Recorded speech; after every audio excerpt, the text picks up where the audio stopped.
este viaje indómito, la verdad es nuestra meta. Indómitos, somos gritos en la noche, sin miedo a lo que rompes, somos la voz que brote. Indómitos, cada paso deja huella, en un mundo que se estrella, nuestra fe no se atropella.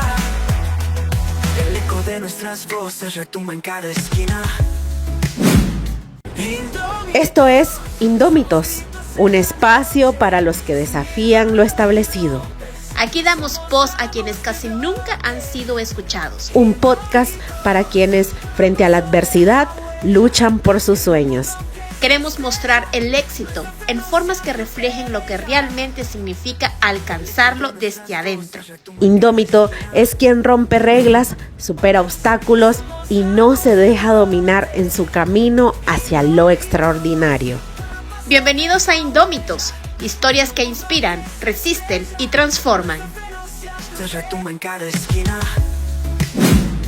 Hola, ¿qué tal, indómitos, indómitas? Una vez más, de verdad que hoy yo estaba arreglándome y dije, me siento feliz. ¿Cómo estás vos, amiga? ¿Cómo Súper te sentís? contenta. Súper feliz. Extrañaba demasiado esta recurrencia en grabaciones contra viento y marea. Aquí seguimos, también porque ustedes así nos lo han pedido y nos dan el ánimo y ese empuje que a veces nosotras también lo estamos necesitando para estar aquí frente a ustedes y traerles esas historias motivadoras que hoy en la vida adulta que está heavy, todos los estamos necesitando escuchar. Por eso insisto en decirles, compartan, denle like, comenten y cuéntenle a sus familiares de Indómitos, porque no sabemos quién puede estar necesitando escuchar esta historia. Así es que estoy contenta de estar una vez más con mi amiga Katy y con nuestro invitado que hoy lo va a presentar.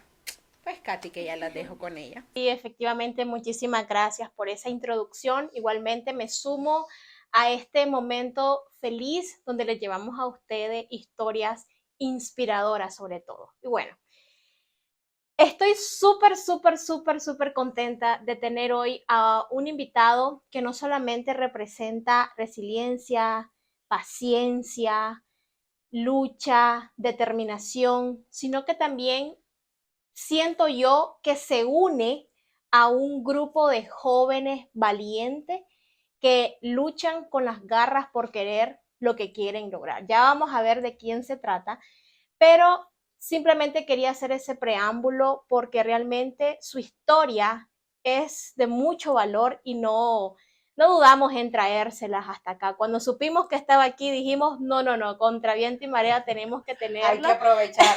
Sí, él fue expulsado en el 2018 mientras cursaba la carrera de medicina en la UNAM, un año muy caótico, ¿no? Para todos los nicaragüenses, donde miles de estudiantes tuvieron que abandonar sus carreras de manera injusta. Estudió después otra carrera muy diferente y ya vamos a ver por qué y cuál era. Y finalmente retomó su rumbo y hoy en día estamos aquí con el doctor Elton. Muchas gracias, de verdad. Un placer para mí estar en este programa. Soy fan del programa también. Me encanta el concepto, me encanta el café y creo que esa decoración no va a durar mucho ahí. Clase pico, ¿verdad? No, qué alegre, de verdad.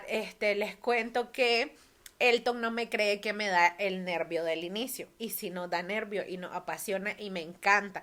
Ya cuando uno empieza huelele, pues el nervio se va bajando, pero Elton sí estaba súper nervioso, así es que trátenlo con cariño. Estamos por favor. muy contentos. Y vamos a empezar, como dicen, por el inicio, Elton. Siempre aquí, si sos fans.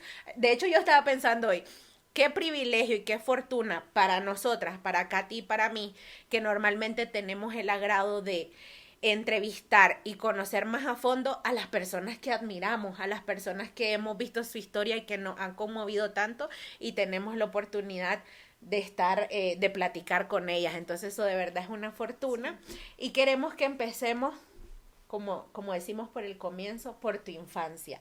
Contanos dónde naciste, cómo está el tema de tu familia, venís de familia tradicional o no, hermanos, hermanas, échanos el cuento. Ok. Bueno, soy matagalpino, nací en Matagalpa.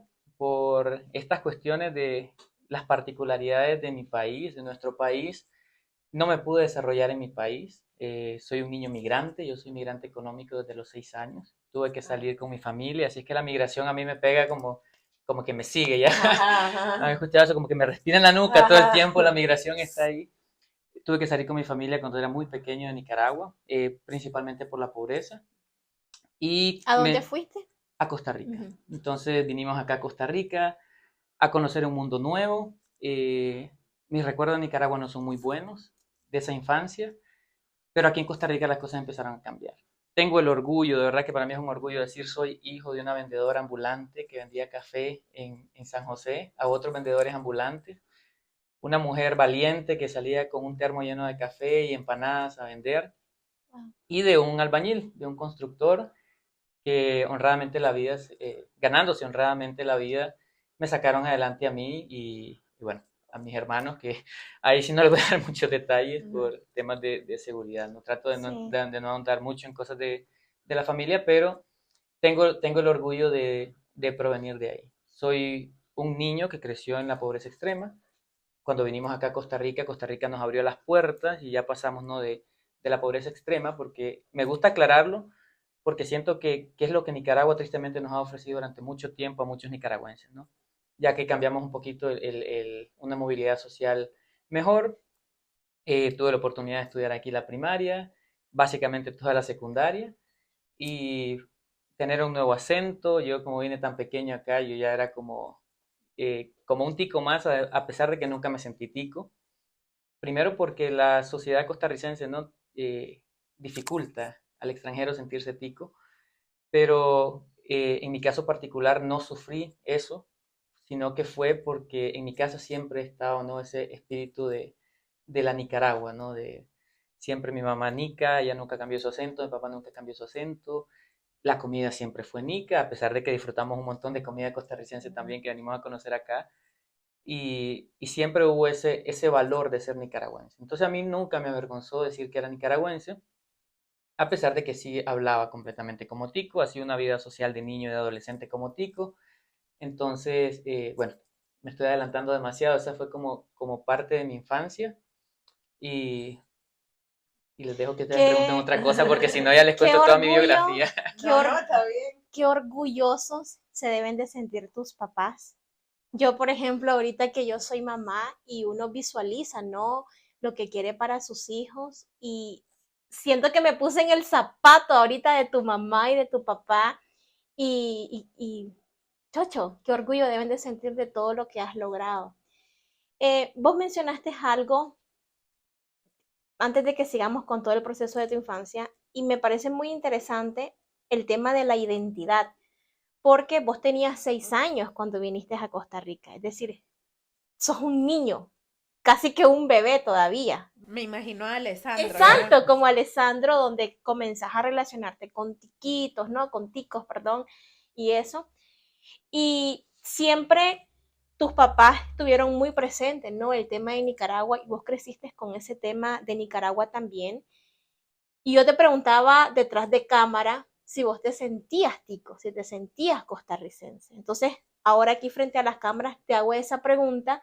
¿Y por qué? A pesar de que siempre estuvo, ¿no?, la identidad nicaragüense, pero algo tuviste que haber absorbido de la comunidad costarricense.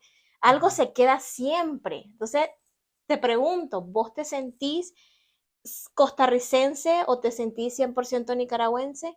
Yo me siento 100% nicaragüense, nunca me sentí costarricense, pero Costa Rica marcó mi vida. Definitivamente que gran parte de lo que soy ahora se lo debo a Costa Rica. De hecho, pues antes de que todo pasara, ya vamos a llegar ahí, no me quiero adelantar, pero yo solo viví 5 años en Nicaragua antes de que viniera la crisis. Entonces, prácticamente mi formación la obtuve aquí. Yo aquí en Costa Rica tengo otra familia. De hecho, bueno, cuando vean el programa y les mando saludos, yo tengo mi tarde de señoras cuando vengo acá, porque me reúno con ellas, maestras, tutoras que estuvieron pendientes de mí durante mi niñez, y también otros jóvenes con los que estudié, que ahora son jóvenes de mi edad, pero que fuimos compañeros de clase, compañeros de secundaria, y tengo esa otra familia acá. Entonces no me siento costarricense, nunca llegué a sentirme costarricense. En cierto punto, como te decía, ¿no? También no era muy buena idea andar uno como nicaragüense presentándose, sintiéndose como costarricense, porque recibía cierto rechazo, no por todo el mundo, no quiero hacer una generalización, pero personalmente en otros espacios yo sí, durante aquel tiempo viví la xenofobia también, comentarios muy fuertes incluso de docentes. Entonces uno como que ya sabe sus límites, ¿no? Viví en una sociedad costarricense, amé y amo todavía Costa Rica, pero estaba claro de que yo era un nicaragüense en Costa Rica. Y el hecho de que en aquellos tiempos tener documentos no había una particularidad diferente, ¿no? No era tan sencillo como ahora. No estoy diciendo que sea sumamente fácil, pero hay más apertura. Durante todo el tiempo que vivimos acá, pues no tuvimos un estatus migratorio más allá de migrantes temporales. Entonces, eh, eso te pone una barrera siempre, ¿no? Es como una sociedad que, en mi caso, ¿no? Me aceptó, me acogió, me abrazó, me trataron con mucho amor, con mucho cariño, pero que siempre tuvo ahí un hilo que me separaba, ¿no? De tener las cosas claras. Y también que en mi casa éramos nicaragüenses. Claro.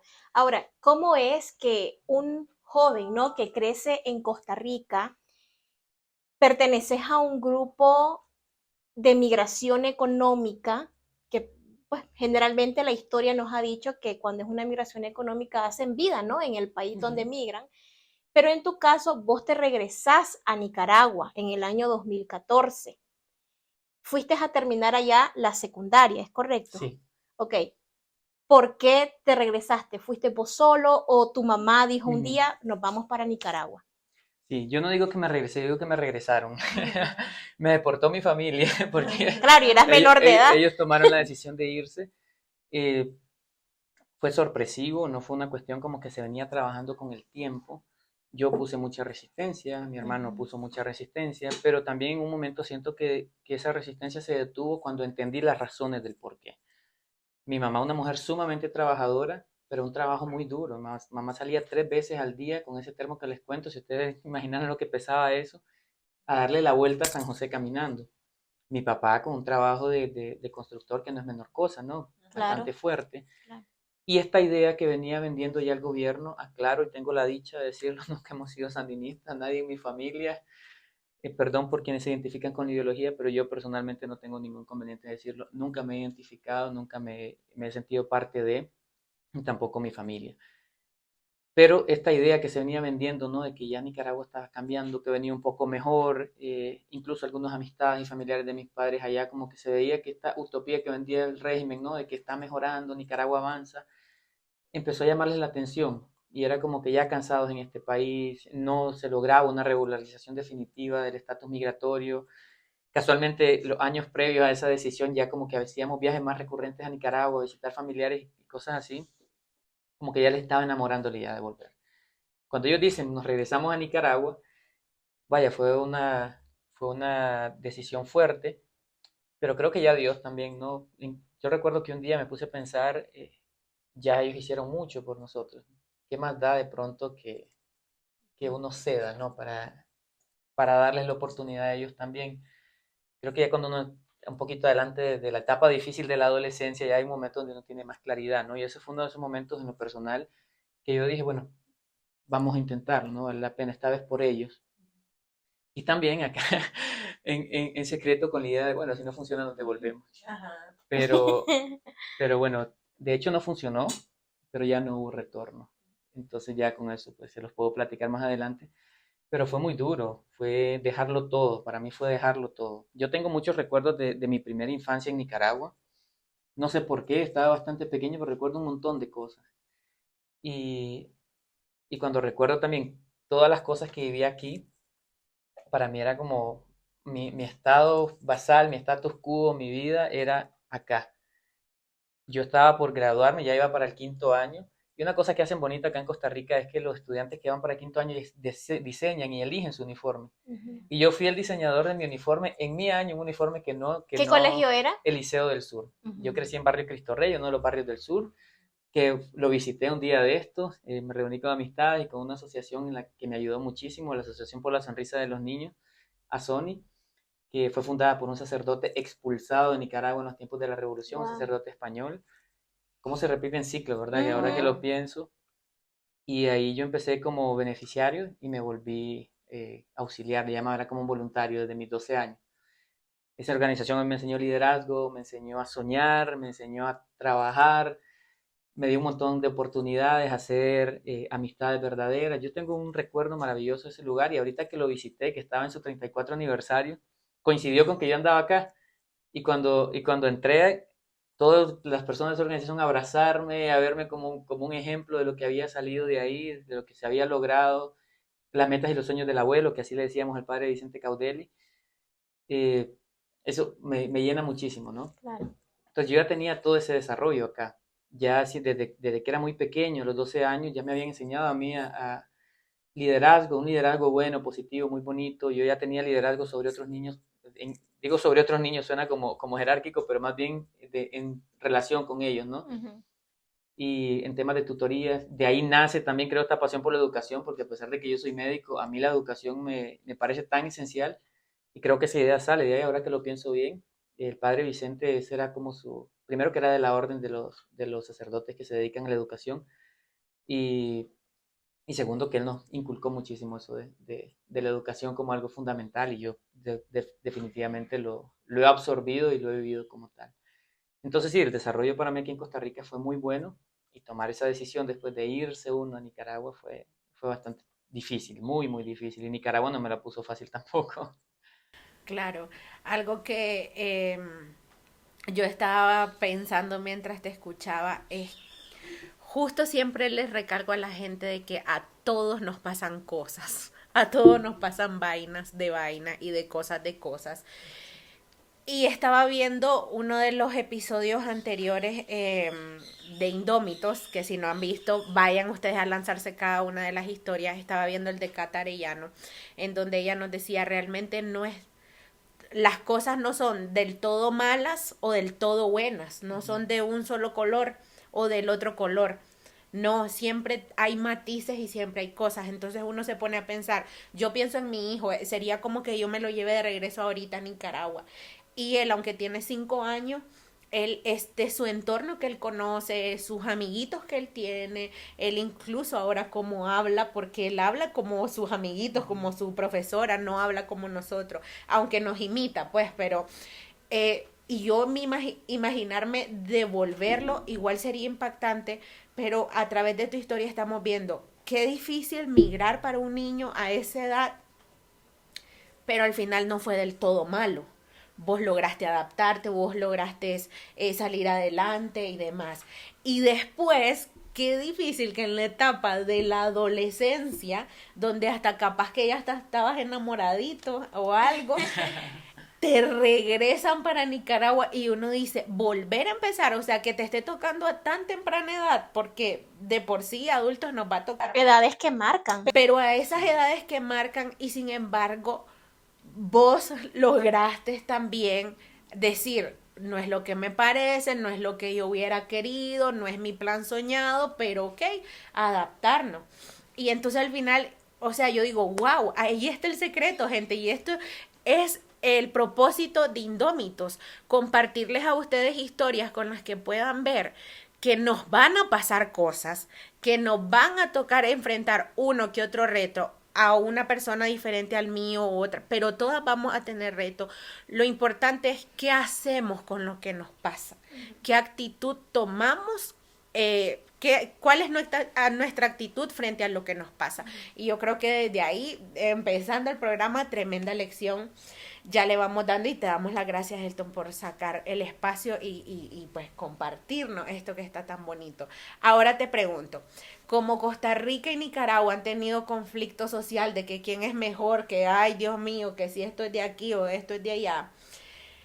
Ahora sos Nica que se vino y te tocó adaptarse, pero ahora sos el que regresa hablando como tico. ¿Cómo te fue allá culturalmente? ¿Cómo te recibe la gente? ¿Cómo te recibe el país a ser un niño que está retornando? Sí, de hecho, les decía, Nicaragua no me la puso fácil, fue lo que dije anteriormente, Sí. y fue porque el retorno, lejos de ser positivo, fue muy negativo. Yo regresé a Nicaragua primero con dificultades que no quería. Y segundo, con el tema de que por alguna razón del destino en ese momento, o sería en ese año, los colegios nicaragüenses no me aceptaban. Me querían mandar, yo venía para el 5.º año de la carrera y los colegios me decían, bueno, porque venir de otro país tenés que regresarte a tercero, y el otro me quería regresar a cuarto, y había uno que ni siquiera quería, y hasta los privados, y eso que nosotros no teníamos como para darnos el lujo de pagar privado, pero lo intentamos, fue, fue un choque. Yo me empecé, es una cosa interesante porque yo me empecé a sentir discriminado en el país en el que nací. Ujú. Fue difícil. Yo entré a clases en las últimas, perdón, fui de las últimas matrículas que hubo. Y yo no pude estudiar en mi ciudad, por ejemplo. Yo estudié en Managua. Y en Managua me tocó como intentar en varios colegios. Yo encontré la oportunidad porque tan desesperado que estaba que ningún colegio me matriculaba, me fui a meter a la escuela normal. Alguien, digo yo, alguna instancia superior me tiene que resolver. Ah, pero de ahí viene la docencia entonces, ¿no? Sí. Ajá. No, no, perdón, me fui a meter a las oficinas, quiero Ah, decir, ok. de la escuela normal a reclamar, porque ahí Claro. estaban las sedes del Ministerio de Educación, perdón que no lo De aclaré. escuela la normal es donde se forman los docentes. Exactamente. Pero la razón por la que fue es porque ahí estaban las oficinas del ministerio. Eso es lo que quería decir. A reclamar, ¿no? A ver qué pasaba. Y en eso que yo estaba esperando, había una señora sentada cerca mío y yo estaba hablando con la persona que me acompañó, que yo no conocía, estaba hablando, yo expresándole a esa persona mi frustración. Que qué barbaridad, que cómo es posible, si yo lo que quiero es estudiar, cómo me quieren regresar, es decir, no tiene ningún sentido para mí. Claro. Y resulta que la señora que estaba al lado mío era la directora del colegio Miguel Ramírez Goyena. Ujú. Entonces, cuando ella termina de esperar, y antes de que yo entrara a la cita que tenía con la encargada de la normal, ella me llamó afuera. Y me dijo, y recuerdo bien las palabras, vos chaval, vení, así como hablan los profesores a veces. Y fui y me dijo, mira, yo te escuché todo lo que estabas diciendo, yo soy la directora del colegio Miguel Ramírez Goyena. Llegate el lunes a tal hora en la mañana, yo te voy a dar matrícula. Eso sí, me dijo, en la tarde, no te voy a dar matrícula en la mañana. Pero Dios actúa todo bien. Para mí la tarde me quedaba difícil. Yo vivía en la colonia 14 de septiembre y me tocaba trasladarme hasta el Ramírez Goyena, que quedaba al lado de Lenín Fonseca. Y ustedes se imaginan toda esa distancia. El único colegio que me aceptó en ese momento. Y, y cuando llegué ese día, me dijo, bueno, si querés en la mañana, le caí bien a la señora y me matriculó en el grupo de la mañana. Entonces, me costó ingresar a estudiar el 5.º año.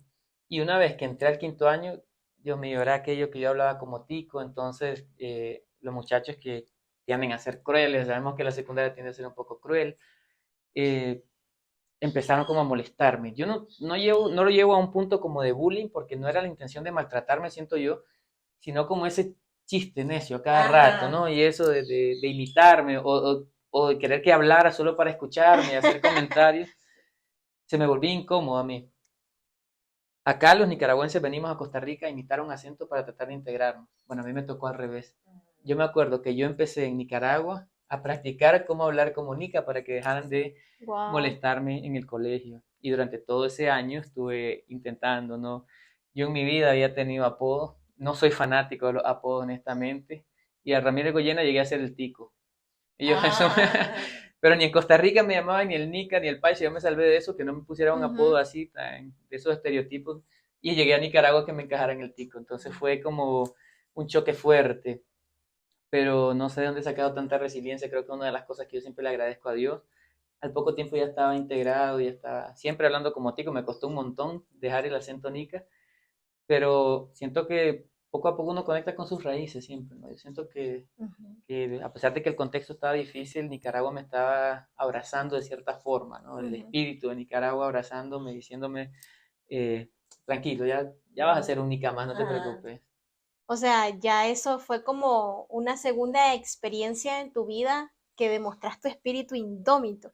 Porque la primera son las migraciones, ¿no? Y luego ir a la escuela era normal y decir, bueno, o sea, vamos a esa lucha, ¿no? Sí, porque otro dice, ya no pude estudiar, ya, ajá. O decir incluso, voy a esperar un par de años y me regreso, no sé, pues, pero luchaste. Estuvo la Ajá. posibilidad, de Ujú. hecho, tristemente en Nicaragua, y es que a mí me da tanta cosa que cada vez que tratamos de recordar algo de Nicaragua, especialmente cuando nos han pasado cosas, es difícil encontrar ese aspecto que sea un recuerdo muy bonito, que sí lo Ujú. hay, no es que no lo haya, pero cuando uno está narrando algunas cosas, te venís a encontrarte con que nuestro país, por el sistema que ha tenido, es muy difícil que tenga cambios sustanciales. Sí. Mis padres regresaron con un sueño, con una idea de hacer algo, con sus ahorros, con los que llevaban, y Nicaragua pues, fue muy duro para ellos, no se pudo, no se logró y ellos se regresaron. Y al poco tiempo me dijeron que me fuera. Y ahí sí yo me puse indómito con ellos, con la vida, cuando yo dije, ya no me regreso, yo no quería eso, ya no quería estar, ok, me fui, regresar, ahora volverme a ir, ya había empezado. Entonces ya decidí, ya fue una decisión mía, quedarme en Nicaragua. Y a pesar de que me hubiera encantado volver, porque en ese momento apenas estaba como adaptándome, el tema de las rutas, ustedes no se imaginan lo que a mí me pasaba para ir al colegio. Una vez que entré al colegio, Claro, de los Sí, buses de aquí a las rutas de allá, por Dios. las clases empezaban a las 7 de la mañana y yo llegaba al colegio a las 8, 8 y media. Recuerdo una vez que llegué hasta las 9 porque yo me rehusaba a montarme en esas rutas. Y cuando la directora vio ese patrón de que yo llegaba tarde todos los días, me estaba esperando ya con una escoba. En Nicaragua sigue la cultura del castigo en la educación. Y mi castigo por llegar tarde era la escoba y la pala y ponerme a barrer los pasillos del colegio.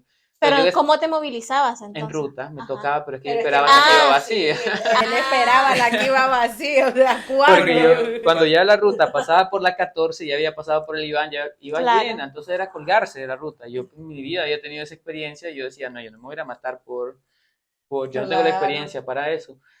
Entonces me tocaba ir a limpiar el colegio. Entonces yo en el Ramiro Goyena llegaba tarde, era el conserje. Yo creo que la única persona que me quería en ese colegio era el conserje porque le hacía la mitad del trabajo todos los días.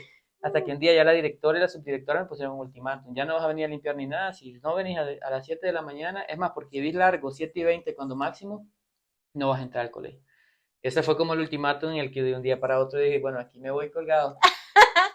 Para que me pasaran unos rollos. Recuerdo una vez que iba agarrado y una señora se agarró de mí. Y en la ruta en movimiento, yo iba que me soltaba, yo solo decía, señora, suélteme por favor, suélteme por favor que nos vamos a caer. Claro, la señora cómo me iba a soltar, si me soltaba Qué se caía horror, ella. Dios mío. Sí, entonces esa es la Nicaragua salvaje que lo espera a uno, ¿no? Y claro, la Nicaragua que después se volvió día a día para mí, me hice experto, yo creo que ya tengo mi licencia de viaje en ruta, ya sé cómo empujar, ya sé cómo colgarme en la ruta, pero en aquellos tiempos Parece era- en broma, pero hay que saber empujar, hay que Sí, saber bajarse claro. del bus. porque el centro siempre está vacío, atrás siempre está vacío, y Sí. entonces toca. Guau. Yo es que yo era de pueblo, entonces en mi pueblo o no usas el bus porque puedes caminar o es más taxi porque son una tarifa fija. Entonces muy poco el bus y yo llegué a Managua y empuje para atrás. No, hombre, Dios mío, qué sacrilegio. Ok, entonces lográs, ¿verdad? Bachillerarte. Luego pasás un examen en la UNAM, que es uno de los exámenes, de hecho, pues más difícil, ¿no? Y tenés En que ese sacar momento. en ese momento, claro, estamos hablando de 2018, y clasificaste para estudiar medicina. ¿Siempre quisiste estudiar medicina o también hubo otra carrera en tu mente? Sí, yo recuerdo que yo tomé la decisión de estudiar medicina cuando tenía 8 años, 8 o 9 años, un poco bastante pequeño. Y antes de eso, así como recuerdo el niño que tenía, sí fui el típico niño que quiso ser astronauta. Y si me preguntan ahorita todavía quiero, pero me encanta el espacio. Pero ya después sí como que la medicina empezó a llamarme la atención. Creo que, no sé ni por qué, a esa edad no sé exactamente por qué, pero yo dije quiero ser doctor. Luego ya empezaron a salir las series, que Doctor House y todas esas cosas, entonces ya como que me llamaba la atención a mí todo eso. ¿Viste Entonces, Grey's Anatomy? no soy fan de Grey's Anatomy, Ay, no, sinceramente, no pero vi un podemos par ser de amigos. capítulos. Lo siento, soy más de Doctor House y otro programa. Ajá. Pero sí, vi un par de capítulos. Y decidí muy pronto, ¿no? Desde muy pequeño, esta idea de que quería ser médico. Cuando llego a Nicaragua, cuando logro bachillerarme, que ya me toca ir a estudiar, ¿no? Ir a hacer el examen, tuve mi momento de duda, porque además fui excelencia académica de todo el distrito en el que me gradué, y fui el mayor promedio. Entonces la UCA me dio la beca completa que ofrece la UCA, y la UCA no tiene medicina. Entonces entré en este momento de duda donde tenés que ir a la UNAM a hacer un examen y si no lo pasás, te vas a perder la beca de la UCA porque casualmente había que responderle a la UCA antes de que se hicieran los exámenes de la UNAM. Y empecé en ese momento de duda, entonces pude haber sido colega de ustedes porque mi decisión en ese momento era comunicación. Ajá. Yo dije, bueno, lo único que me atrae de la UCA es comunicación y como que ya lo había decidido, pero de un pronto a otro mi familia también me empezó a aconsejar. Afortunadamente yo siempre he tenido mucho apoyo de mi familia, tanto en las cosas normales como en las cosas locas que los traen a uno en los contextos, nunca me han dado la espalda y ellos me apoyaron y me dijeron, bueno, si lo que quieres es medicina, pues intentarlo, puedes intentarlo y confía en vos. Y decidí declinar la beca de la UCA. Wow. Pero afortunadamente por alguna razón me dieron la oportunidad a mí de decidir a quién se la daba en el colegio.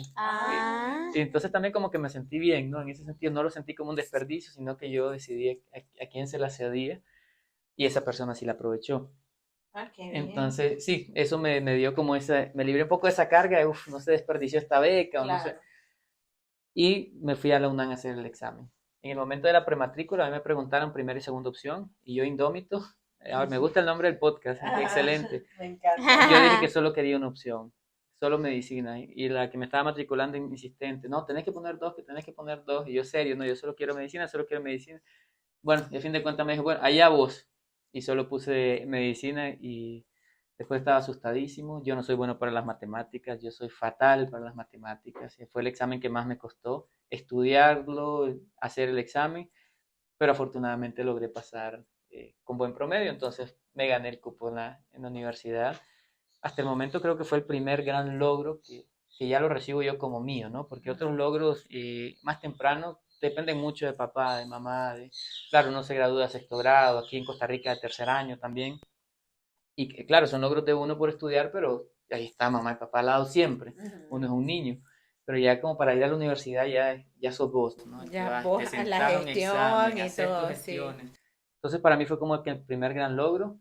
Vi los resultados en un ciber Wow. y estaba súper nervioso. De hecho, estaba con un familiar y fue quien leyó, porque yo estaba tan nervioso que ya estaba la respuesta ahí, yo no Y lo no la lograba quería ver. ver. Entonces pegamos el grito en el ciber, logré clasificar a medicina. Wow. Y ahí empezó el sueño realmente. Creo que de tenerlo antes o de la planificación del sueño a tener el sueño ya en las manos fue en ese momento, ya que uno se da cuenta, vaya, lo logré, se pudo. Y con los miedos que tenía, ya había rechazado la beca de la UCA, no había puesto segunda opción en UNAM, entonces era como un todo o nada. Y afortunadamente fue Es todo en que es ese momento. indómito, él es indómito. No, pero además la confianza en uno, porque a ver, yo soy Exacto. mala para las matemáticas. Yo soy fatal. Y entonces yo sinceramente dudaría de mí, sí, aunque estudie, ¿me entendés? Porque digo, no es lo mío, se me bailan los Más cuando números. tenés una oportunidad ya en tus manos. Es primero tener la confianza, la dedicación para estudiar y todo, y luego llegar al examen concentradísimo de que lo va a hacer bien, lo va a hacer bien, y mantenerte enfocado en esa mentalidad es difícil si realmente lo que nos juega una mala pasada es nuestra mente que nos dice que o si sí podemos o no podemos. A veces por el mismo pensamiento nos arruinamos todo el día porque se nos dio la gana de estar enojados y amargados porque una mosca pasó y me dio cólera. Claro. Qué increíble. En el 2018, ¿cuántos años llevabas ya de estar estudiando medicina? Quinto año, ya tenía 5 años de estar estudiando medicina, ya estaba súper integrado en la universidad, yo era un miembro activo de la universidad porque participaba en los programas de investigación, yo era el único representante estudiantil del área de investigación en la facultad y yo promovía congresos, de hecho hay un congreso que fue el primer congreso de investigación estudiantil en medicina en Nicaragua, yo fui el coordinador general, recibimos más de 400 estudiantes, un invitado internacional incluso, estudiantes de todas las FARC, las facultades de la UNAM Managua en los departamentos, participaba en los proyectos de investigación y coordinaba. Yo siempre he sido muy necio, es que no me estoy quieto. Y coordinaba también actividades de jornadas médicas en el campo. Nos íbamos a meter con una persona de una organización que tengo que emitir por seguridad a brindar apoyo médico a poblaciones vulnerables de zona rural allá metidas en montañas del norte y me encantaba todo eso. Entonces yo participaba, era como un miembro muy activo de la facultad en actividades extracurriculares, ya al punto que yo me entendía directamente con el decano, con el secretario y cosas así, y siempre promoviendo temas de mejoramiento de la calidad educativa, lo cual es paradójico porque dedicarme a esas cosas no me convirtió a mí en un estudiante de excelencia académica. Yo nunca he dicho que soy excelencia académica, pese a que mis notas no son malas, claro, pero nunca aspiré ni he estado siguiendo esa necesidad de la excelencia académica en papel, sino que he sido más activo, ¿no? Me gusta estar haciendo otras actividades, se me vienen muchas ideas al mismo tiempo y afortunadamente me he topado con personas que me siguen la corriente. Entonces eso, me gustaba muchísimo en la universidad. Ya estaba en quinto año entrando al bloque de pediatría y ya estaba aplicando iba a empezar a aplicar para irme a un intercambio a Canadá que seguramente por el involucramiento que tenía en la facultad en ese momento a lo mejor lo hubiera obtenido. Pero bueno, se vino abril y a todo lo que seguramente me van a preguntar en un rato. Sí, sí. Bueno, sabemos, ¿verdad?, que bajo ese contexto difícil que fue 2018 y donde se cometieron muchísimas injusticias, incluidas un día que dos personas o más tomaran la decisión, ya no estudias aquí y te borran todo tu historial. O sea, no existís, todo tu esfuerzo y eso. ¿Cuál crees vos que fue la razón para que hayan tomado esa decisión de decir, este grupito de niños, de jóvenes, ya no forman parte de esta universidad? ¿Qué fue lo que hiciste vos? Y primero contestarte de forma colectiva, el régimen le tiene terror al liderazgo de cualquier tipo, que no sea el de ellos. Y hay un patrón, por lo menos en mi facultad, que se repitió, y es que todos los jóvenes que fuimos expulsados, de alguna forma habíamos desarrollado alguna especie de liderazgo. Uno de ellos, por ejemplo, era opositor de la UNEM, entonces era como que siempre estaba, porque la UNAM llega a un punto de que le importa nada a la gente que el representante de nuestra facultad era un médico, no era un estudiante en UNEM, era un médico graduado. Entonces ya estábamos todos como bastante ariscos en ese tema y uno de los expulsados fue una persona que no estaba de acuerdo con eso. Entonces andaba promoviendo ya una forma política, digamos, de cierta forma, de promover el cambio. Otro lo apoyaba. En mi caso era muy metido con la facultad, entonces con lo mío yo siento que fue más una pasada de cuenta. Con ellos, por ejemplo, el temor al liderazgo, lo que podía hacer, conmigo una pasada de cuenta porque el régimen hace ver como que todo te lo da. Y seguro ellos llegaron a pensar que, bueno, le dimos la confianza, trabajó, movía, lo que hacía, y ahora se nos volteó, pero yo nunca me volteé, yo nunca estuve con ellos. Le dimos los estudios cuando la educación es pública. Exactamente, entonces... No se la debes agradecer. Correcto, y ahora sí me vengo a lo personal y también se debe al hecho de que el 19 de abril del 2018, de hecho el 18 de abril, cuando ya estaban las cosas, yo ya estaba completamente descompuesto, pues viendo lo que estaba pasando en redes. A mí lo que me indignó, por ejemplo, porque sí he creído siempre en la autonomía universitaria y esas cosas, cuando yo vi al régimen atacando la UCA y que los muchachos de la UCA estaban corriendo y la juventud sandinista se metió a la UCA, yo estaba en ese cuarto que yo decía, igual es que nunca me han agradado, pues no voy a ser hipócrita. Entonces, eso me tenía indignado. La misma noche varios estudiantes nos empezamos, ¿están viendo lo que está pasando en la UCA? ¿Qué irá a pasar en una mañana? Y dijimos, bueno, va a haber personas heridas. ¿Qué pasa si hay personas heridas? Porque también en la carrera se nos enseña un poco de eso, ¿no? Cuando hay contextos así, si la violencia crece, pues, se va a necesitar ayuda humanitaria. Entonces empezamos a organizarnos. ¿Qué pasa si se pone el contexto más difícil? Hicimos un grupo de asistencia médica, sin tomar bando para ningún lado. Y al siguiente día, cada quien en su hospital. Yo estaba en el Alemán. En ese tiempo habían enfermeras, como que, no sé si eran sandinistas o no, pero tenían la radio a alto volumen y todo lo que se estaba diciendo, incluso la radio oficialista, como pronunciándose en contra de lo que estaba pasando. Estaban atacando a los chavalos. No vengan por la UCA, y entonces todo eso lo estábamos escuchando mientras estábamos trabajando en el departamento de pediatría. Y antes de irme, que yo termino, yo me quito mi gabache, guardo todo, y se me enciende el foco y digo, yo voy a pasar por emergencias, a ver si hay algo de lo que está pasando ahorita en el país. Y a mí me chocó ver que lo que estaba pasando era que todos los estudiantes, o la mayoría de estudiantes de la UNAM de la agraria, estaban en emergencia del alemán nicaragüense. Y los médicos deportadísimos, corriendo y todo. Había un muchacho con un balazo de goma, pero aquí en el cuello, que le costaba respirar y todo eso. Gente herida. Entonces yo volví a sacar mi gabacha, me la volví a poner y me quedé ayudando. Ahí me quedé cosiendo de la cabeza a un joven que tiempo después me escribió y me dijo, ¿te acuerdas de mí? Yo fui la persona que le estaba cosiendo el primer día y fue una cosa que sí, súper bonito que te recuerden de esa forma. ¿Y era tu primera experiencia también como médico en estar en esa adrenalina? No ¿O ya te había tocado ya me vivir había como tocado, adrenalina, no? porque eso de emergencia uno lo ve desde el cuarto año, ya Ok. estaba en quinto, pero eso del contexto, no es lo mismo cuando en tu trabajo en general en medicina llegan emergencias una tras otra, pues, Claro. son parte del día a día, Pero cuando una te las están fractura, mandando algo, pero social. no una bala. Exacto, y cuando te están llegando las ambulancias, carros, porque al alemán llegaron un montón. Entonces, sí, tratar de ubicarte en lo profesional, pero sos ser humano, estás pensando todavía qué está pasando, te están llegando más gente, a quién priorizo, a quién no. Entonces sí fue difícil. yo me concentré con jóvenes que tenían, obviamente, para el grado que yo tenía de conocimiento de medicina en ese momento, era como lo más manejable que yo podía hacer. Uno de ellos, exactamente, una sutura de un joven a que le dieron una pedrada en la cabeza. Se acordó de mí después, entonces me gustó recibir ese mensaje, fue a los años, fue como, eso fue en el 2018, y él me escribió por ahí del 2020, tanto, animándome incluso. Y cuando yo vi eso, que estaba, yo dije, vaya, esto está fuera de control. A mí me llaman de la UNAM, que llegue a la UNAM, me llaman de la facultad, pero también me llaman otros estudiantes. Y yo regresé a la UNAM y a mí no me querían dejar entrar. Pero como yo estaba trabajando en ese momento, y abro comillas trabajando, porque yo lo que hacía era temas de investigación nada más con la UNEM, Ujú. a mí lo que me tocó fue sacar unos bonos que tenía de comida, que decían UNEM, y decir, no, yo soy de la universidad, no están dejando entrar a nadie. Entonces en ese momento me dejaron entrar. Había poca gente dentro de la facultad, ese día se estaba celebrando uno de los mártires, no logro recordar el nombre ahorita, de la UNAM, que siempre hacen una marcha hasta la biblioteca central, hasta el Banco Central, y se estaba cancelando todo eso, había un ambiente horrible, había como un silencio.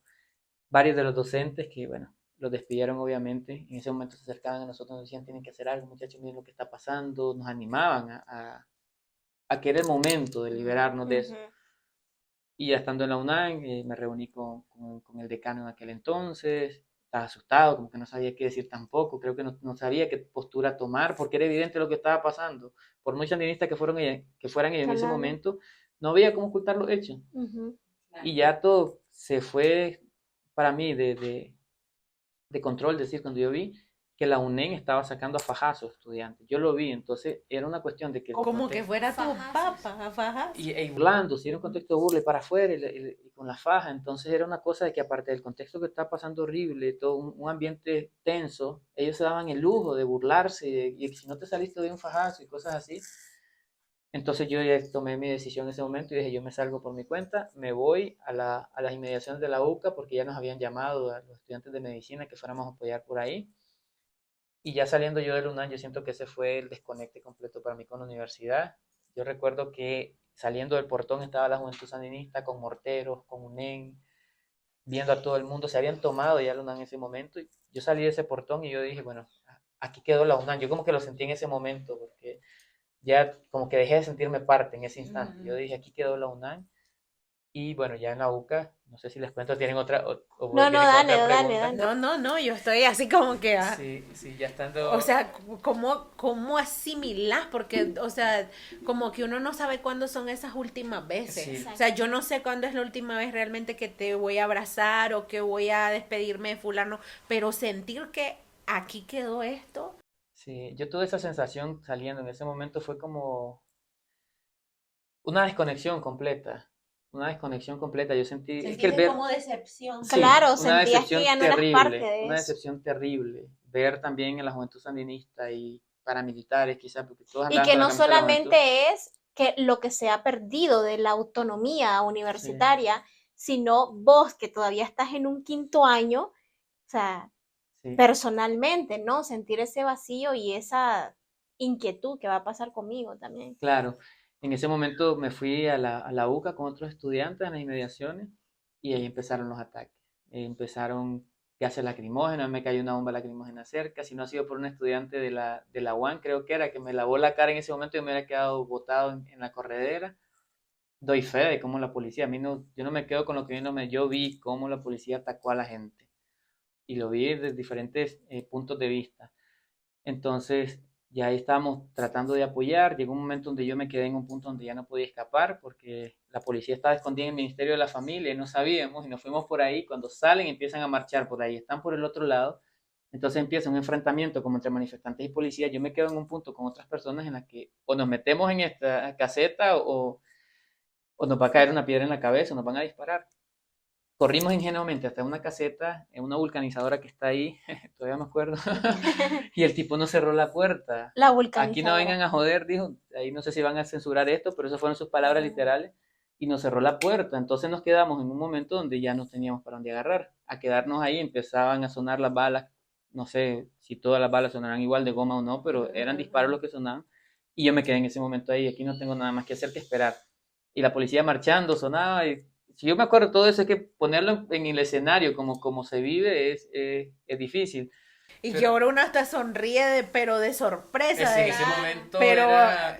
vos ajá. sentís Sentí que ahí ibas a quedar y ya llegó la policía hasta donde estábamos nosotros y también yo rescato mucho la ingenuidad que teníamos en ese momento, porque yo en ese momento pensé, bueno, solo estoy asistencia médica y me van a ver que solo ando guantes y gasas y agua, porque era lo que andaba, y no va a pasar nada, era ternurita, exacto. Mi Exacto, vida. justamente, ahora que lo recuerdo así, era como que, ay, vida. exacto. Ahora alguien me preguntó, ¿qué harías vos si el día de mañana ve ahí a tu hijo en una... Voy y del pelo Pero me me lo lo llevo. traigo. Sí, sí. Y bueno, ya llegó la policía, por primera vez en la vida me apuntaron con un arma. Esta parte voy rápido porque a mí eso sí me afectó. Y tuve el arma de frente, ¿no? Una AK de frente y me chocó.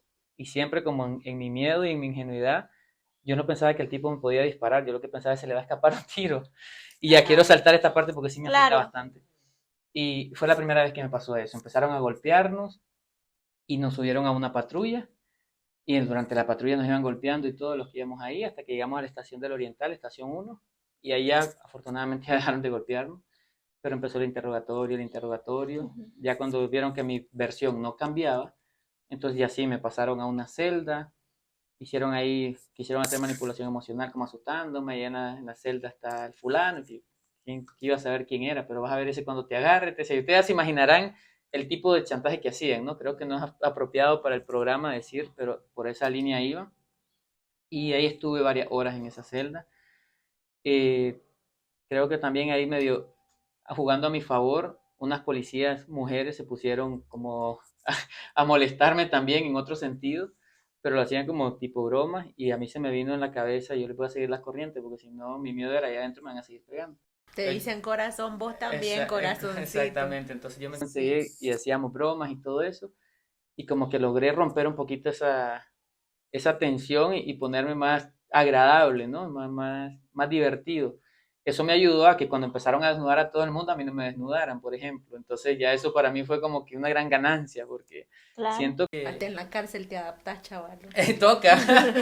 toca y eso me ayudó. Lo que sí es que me cortaron el pantalón, porque no podía entrar con pantalón. Y yo dije, no me dejes desnudo, porque era un jueves, si no me equivoco, 19 de abril o viernes. Pero si no salíamos ese día, me tocaba esperar hasta el lunes, algo así era.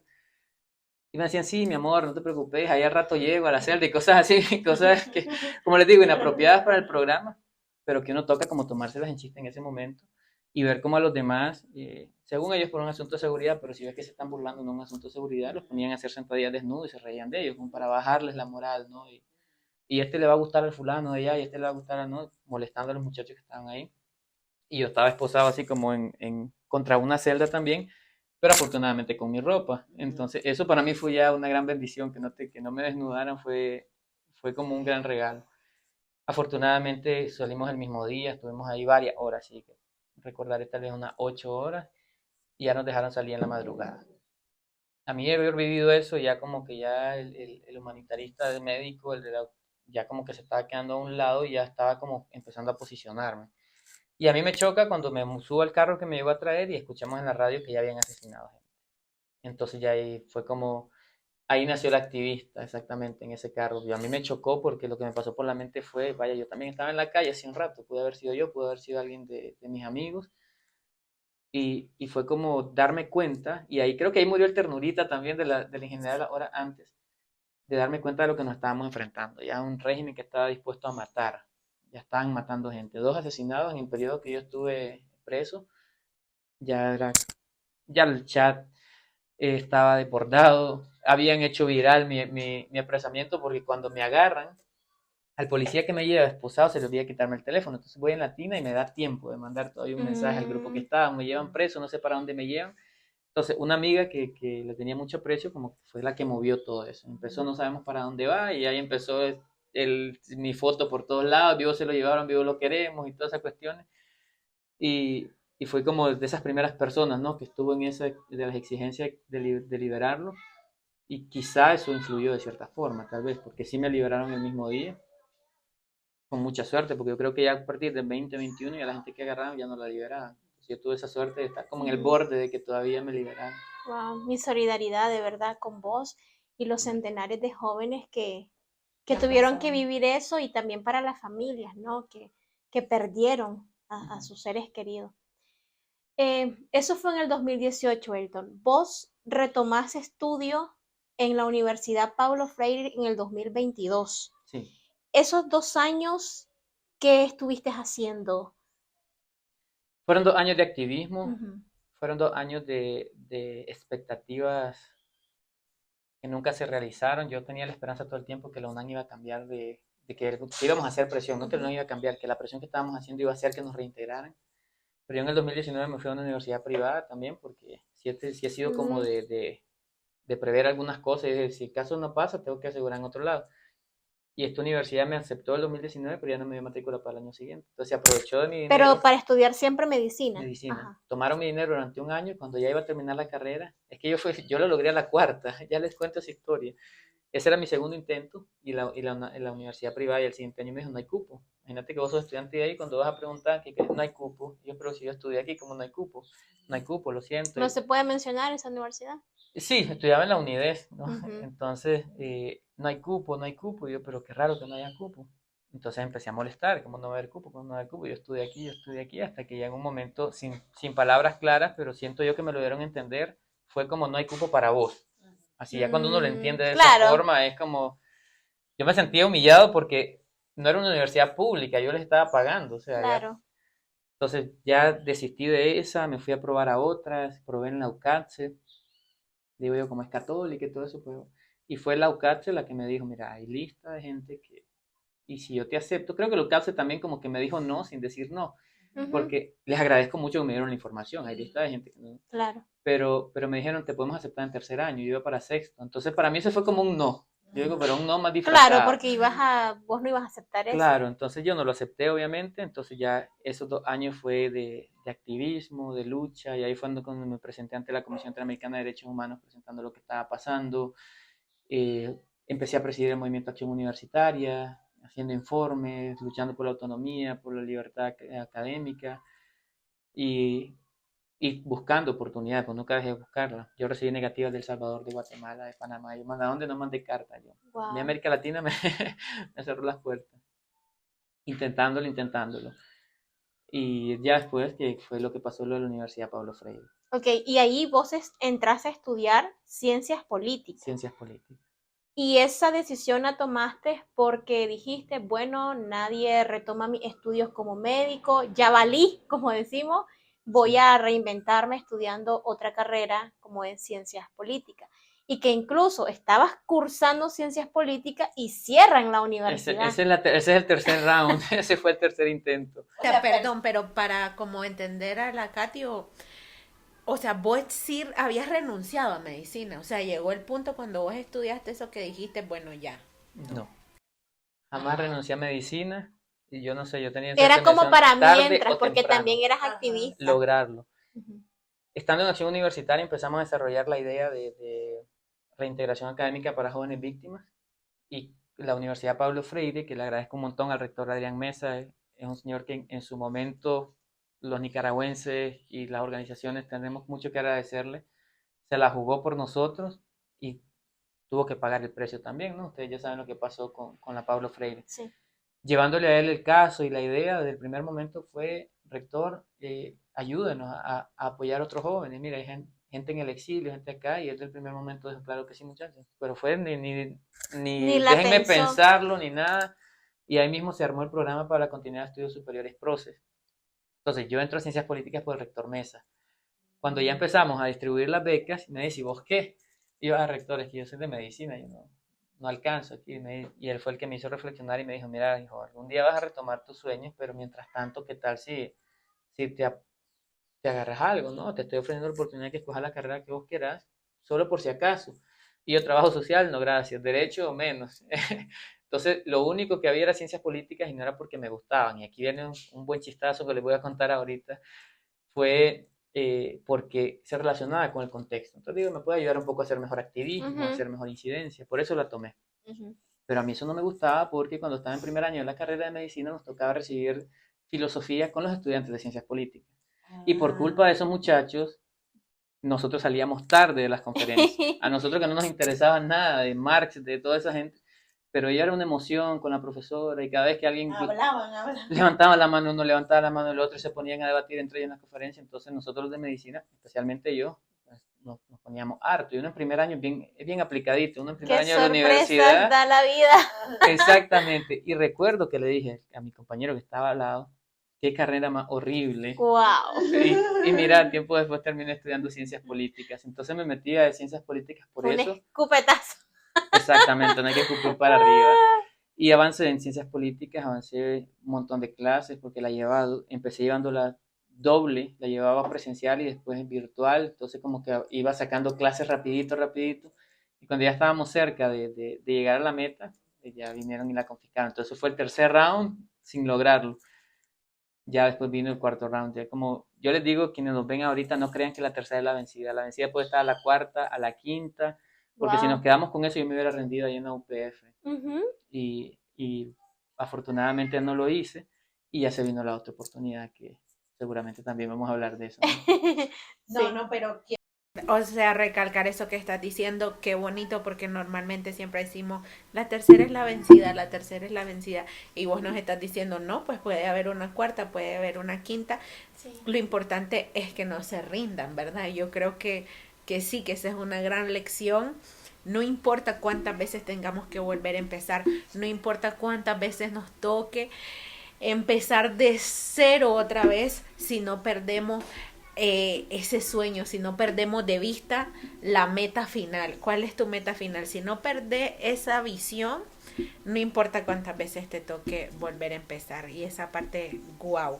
Pero a ver, no solamente qué es lo que hablábamos con Katy, porque siempre nosotras es como que y hablamos del invitado que vamos a recibir y me decía la Katy, es que sabes que me parece impresionante de Elton, que no solamente buscó una beca para él, al mismo tiempo que estaba buscando abrirse camino y encontrar una oportunidad para él, o sea, paralelamente estaba buscando oportunidad para otros jóvenes. Entonces, no sé, pero ayúdame a aterrizar ahí a la idea de llegar de cómo se forma, o sea, vos formás IPEN al mismo tiempo que estás buscando tus oportunidades, o primero vino IPEN y luego encontraste la beca. Antes para que mí. respondas sí esa pregunta, solamente contextualizar, ¿no? Ujú. Que IPEN es Iniciativa Puentes por los Estudiantes De de Nicaragua. Nicaragua. Es una iniciativa que busca cómo apoyar a jóvenes, ¿no? Que al igual que Elton dejaron de estudiar por el contexto y ya sea continuar sus estudios o retomar una otra carrera en el exterior. Y junto con él también entiendo que están otras personas, como es Marco Aurelio, que es el director, está Sí. también Alejandra Padilla, que es la coordinadora de comunicación, y bueno, él nos va a dar más detalles de eso. Pero sí, retomando la pregunta que nos hacía Nidia Elisa, ¿cómo es que vos, mientras estás buscando una oportunidad para vos, pensás también en alguien más a través de IPEN? Creo que tiene mucho que ver y me regreso a mi infancia. Yo he sido beneficiario mucho de ayuda social todo el tiempo. No sé, creo que ese tema de la solidaridad, de apoyar a alguien que lo necesita, lo tengo inculcado desde muy pequeño. Entonces, incluso antes del exilio y todo, porque me tocó exiliarme en 2022 después de la UPF, ya andaba con eso, ¿no? De que no solo se trata de recuperar ni a mí, sino también cómo puedes hacer algo por alguien más, cómo puedes ayudar a otro joven que si además no solo es un joven o una joven, además es tu amigo, además es tu colega de lucha, lo mismo que uno siente, a lo mejor esa persona también lo está sintiendo por el mismo contexto, ¿no? Entonces no siento que haya sido como un plan o un planificado, creo que fue como orgánico, esa intención de en, en una puerta cabemos mucho, o sea, la puerta no es como que solo quepo yo y se cierra. Si la puedes abrir y sostenerla un tiempo para que otra gente entre y salvarnos todos juntos, pues bienvenido sea. Creo que así lo he visto yo. Y, y, y creo que eso fue lo que traté de hacer. Igualmente no lo hice solo. La idea nació cuando yo llego aquí a Costa Rica y solo traía una mochila y la organización que me recibió, que bueno, no le pedí permiso para mencionarla, entonces la voy a obviar, me preguntó qué necesitas. Y yo, bueno, necesito todo realmente, pero ahorita no tengo una computadora y si me dan una computadora, esa computadora van a hacer algo. Entonces yo ahí mercadeando me decía, ¿cómo?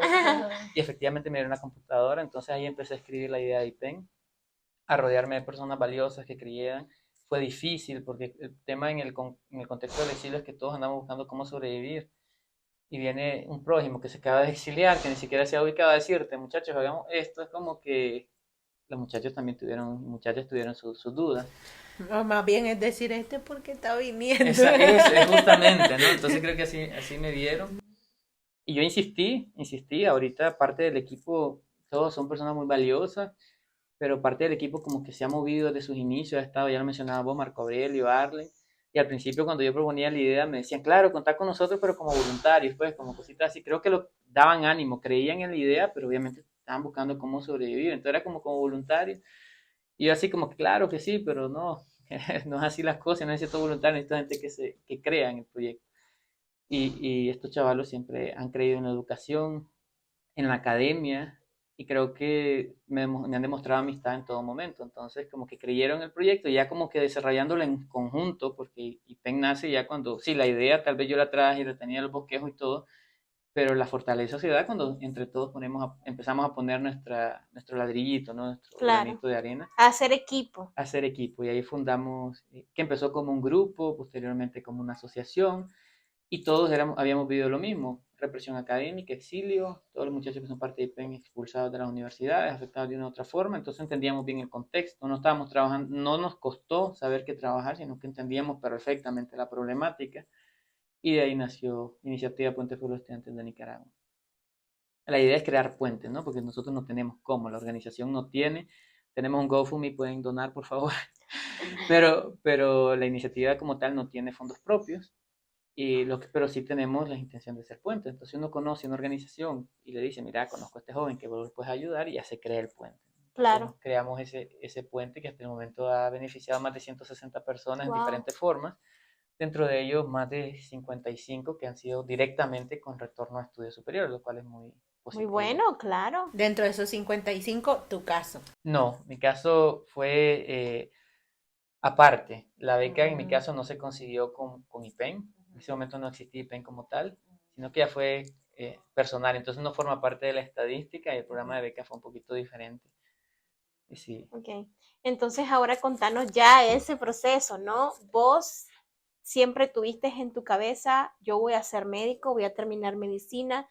Decís que tocaste puertas en El Salvador, Guatemala, Latinoamérica y no las encontraste. Entonces dijiste, bueno, voy a tocar puertas en Europa, y así es como llegaste a Rumanía.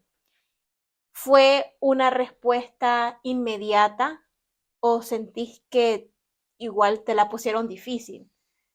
Yo, y también creo que nos podemos identificar, yo sí ya estaba dándolo por perdido.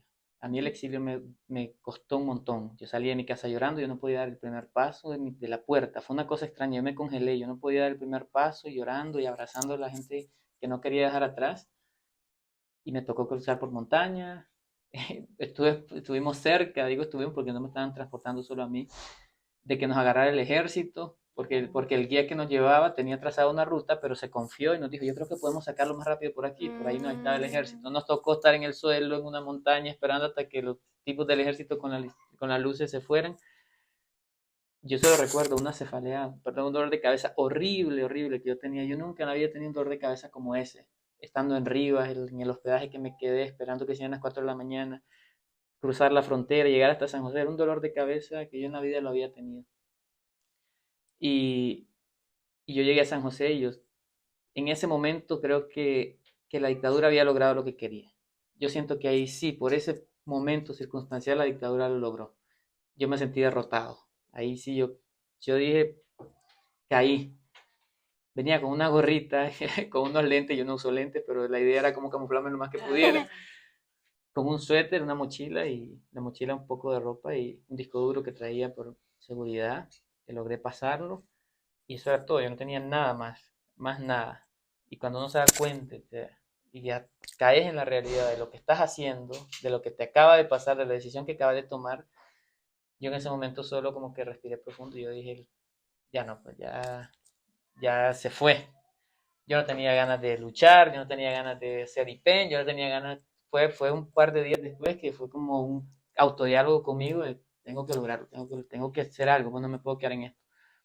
Entonces yo ya estaba casi que derrotado. Digo casi porque no me lograron derrotar, pero yo estaba casi que ahí ya en el punto donde yo decía, qué error meterse con esta gente.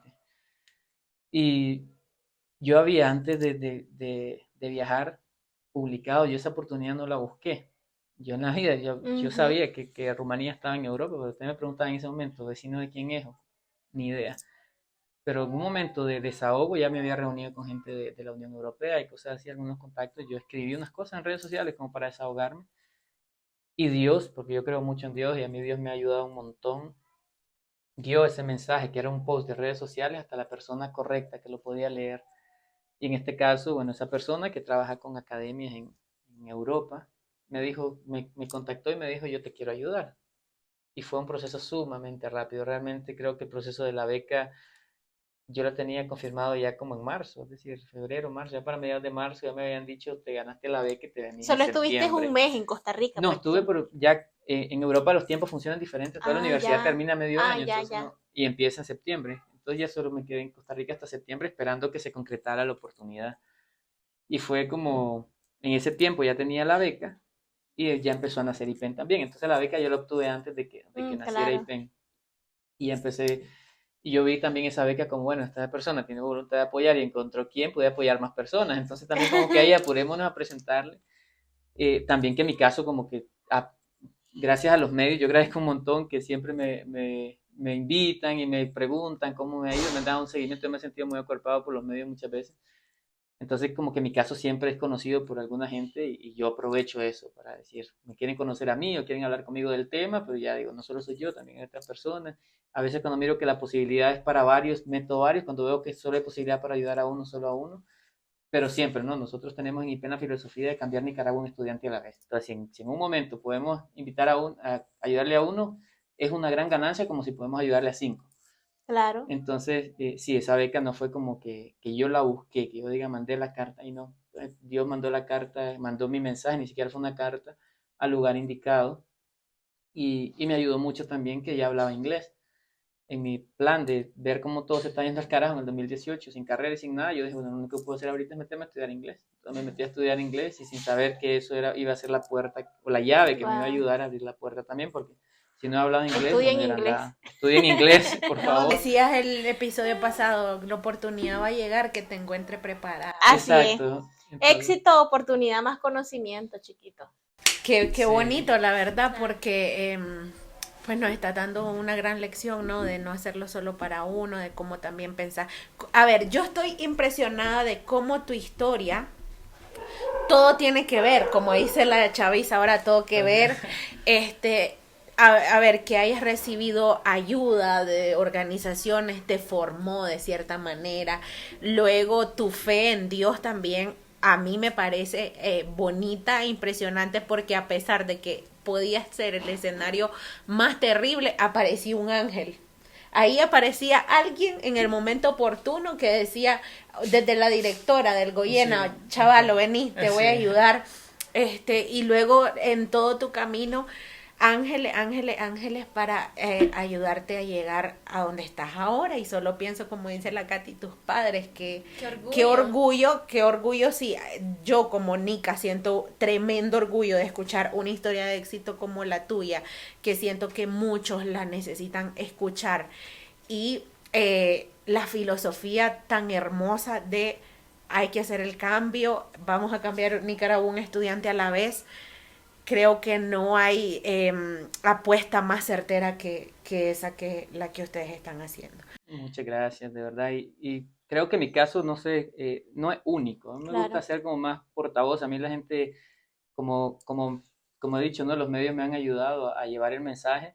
Siempre recibo este tipo de mensajes de más jóvenes como vos y cosas así, pero es que sí lo hay, sí lo hay. Claro. Recientemente una amiga se acaba de graduar. Ujú. Habemos nicaragüenses que lo estamos logrando, ¿no? Entonces el orgullo es, creo que es de nuestra juventud, de lo que se está logrando.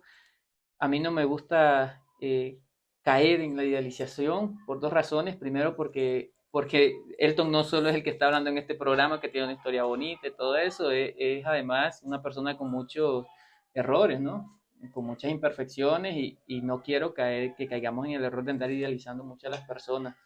que si el día es muy peligroso, entonces que si el día de mañana ya yo cometo un error o lo que sea, pues no se muera la esperanza de que, ay, es que él no era así, como él erró, todo, no hay esperanza. No, no es así. O sea, yo sí tengo mis errores, tengo mis cosas que trabajar todavía, que tengo mucho que mejorar.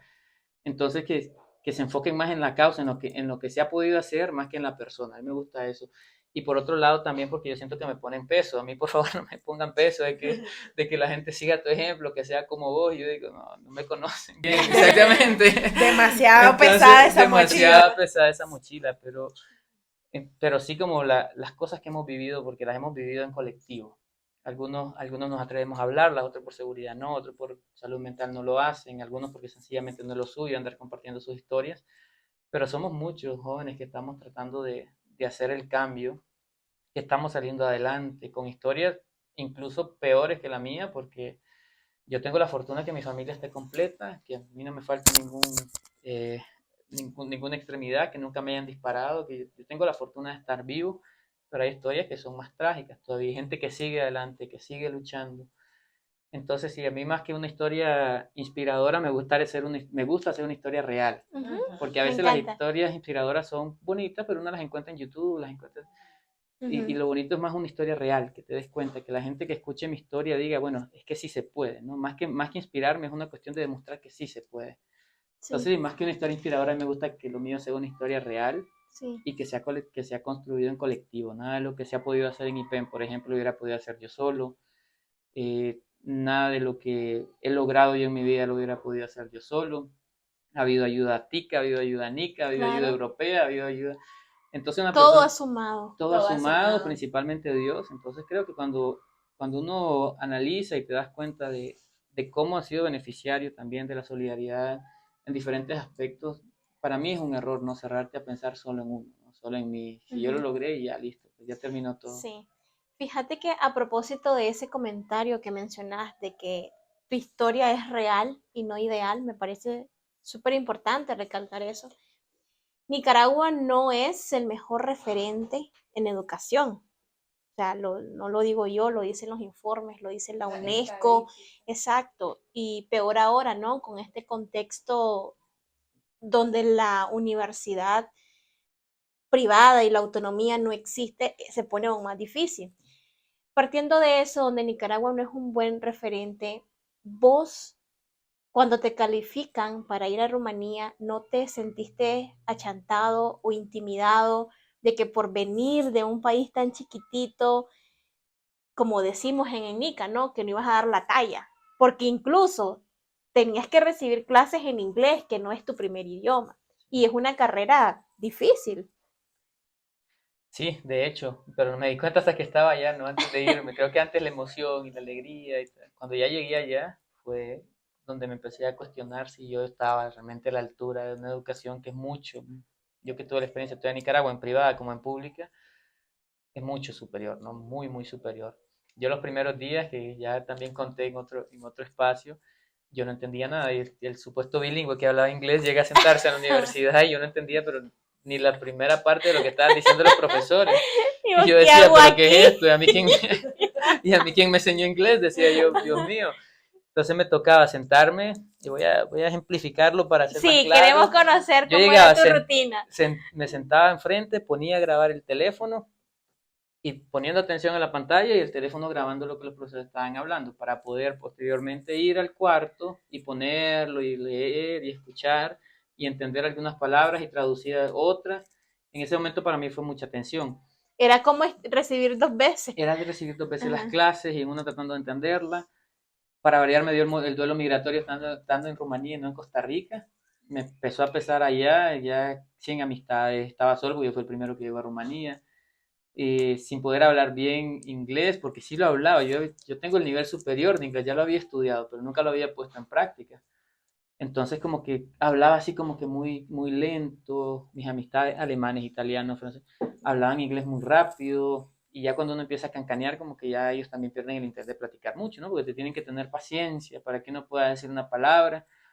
Entonces, Y parece mentira, pero uno que ni es amante del pinolillo, hasta el pinolive extraña, exactamente. que tal vez ni lo Todo- bebía en su casa. Exacto. Justo, yo estaba pensando que yo, Y cuando yo en Nicaragua andaba comiendo tanto bao y ahora miro un bao y yo qué rico un bao y en Sí. Nicaragua ni comía tanto. Se arrechaba una vez que solo tenía gallo pinto en el plato y mira, Ajá, después te hace ajá. falta el gallo ¿Y pinto. cómo te iba con la comida? Eso yo quería Sí. preguntar, porque aparte el idioma y aparte no tengo ni idea de verdad qué se come allá, Sí. que la cultura, ¿no? ¿Cuál fue un choque cultural así? Ajá. Pero también contanos cómo te fue con la comida. Sí, entonces, bueno, me costó al principio eso, hacer amistades y todo. Las clases, ya afortunadamente, después de un tiempo ya empecé, ¿no?, a agarrar, ya lo he ido a agudizarse, ya como que a recordar, esto sí me lo enseñaron, esto significa tal cosa. Leyendo también me ayudó mucho. Y ya después fue como tratar de hacer amistad, ¿no? Y empezar a hacer este match con la sociedad, con quienes estaba. La comida no tengo quejas, afortunadamente, y gracias a Dios no es mala comida, distinta en todo aspecto a la nuestra, pero hay ingredientes muy parecidos. Hay arroz y frijoles, Eh, gallo pinto. El arroz es lo que en Nicaragua no nos comeríamos de buenas a primeras porque es más soso, es una masa, es una bolita. Te lo sirven con los conitos Como que el servimos japonés, helado, tal vez. algo así. Ajá. Entonces, el arroz es así hasta que ya uno lo prueba y te das cuenta, bueno, el sabor no es malo, es rico, pero uno no está acostumbrado, no lo puedes revolver con los frijolitos, por Ajá. ejemplo. Frijoles de lo que nosotros comemos no suelen cocinar, los puedes encontrar en el Ujú. supermercado. Mucho cerdo, mucha papa, esa gente come papa a más no poder. Ahorita que llegué donde mi mamá, le digo, vamos a hacer unas papas fritas, a mí no me están dando papa, le digo. A mí me gusta la papa, pero sí, ahorita estoy dándome unas vacaciones de las papas, del cerdo como lo comemos los nicaragüenses, así como que Ajá. se me antoja, hay una carne asada de cerdo, pero sí, cerdo, papa, cosas que ellos comen, ¿no?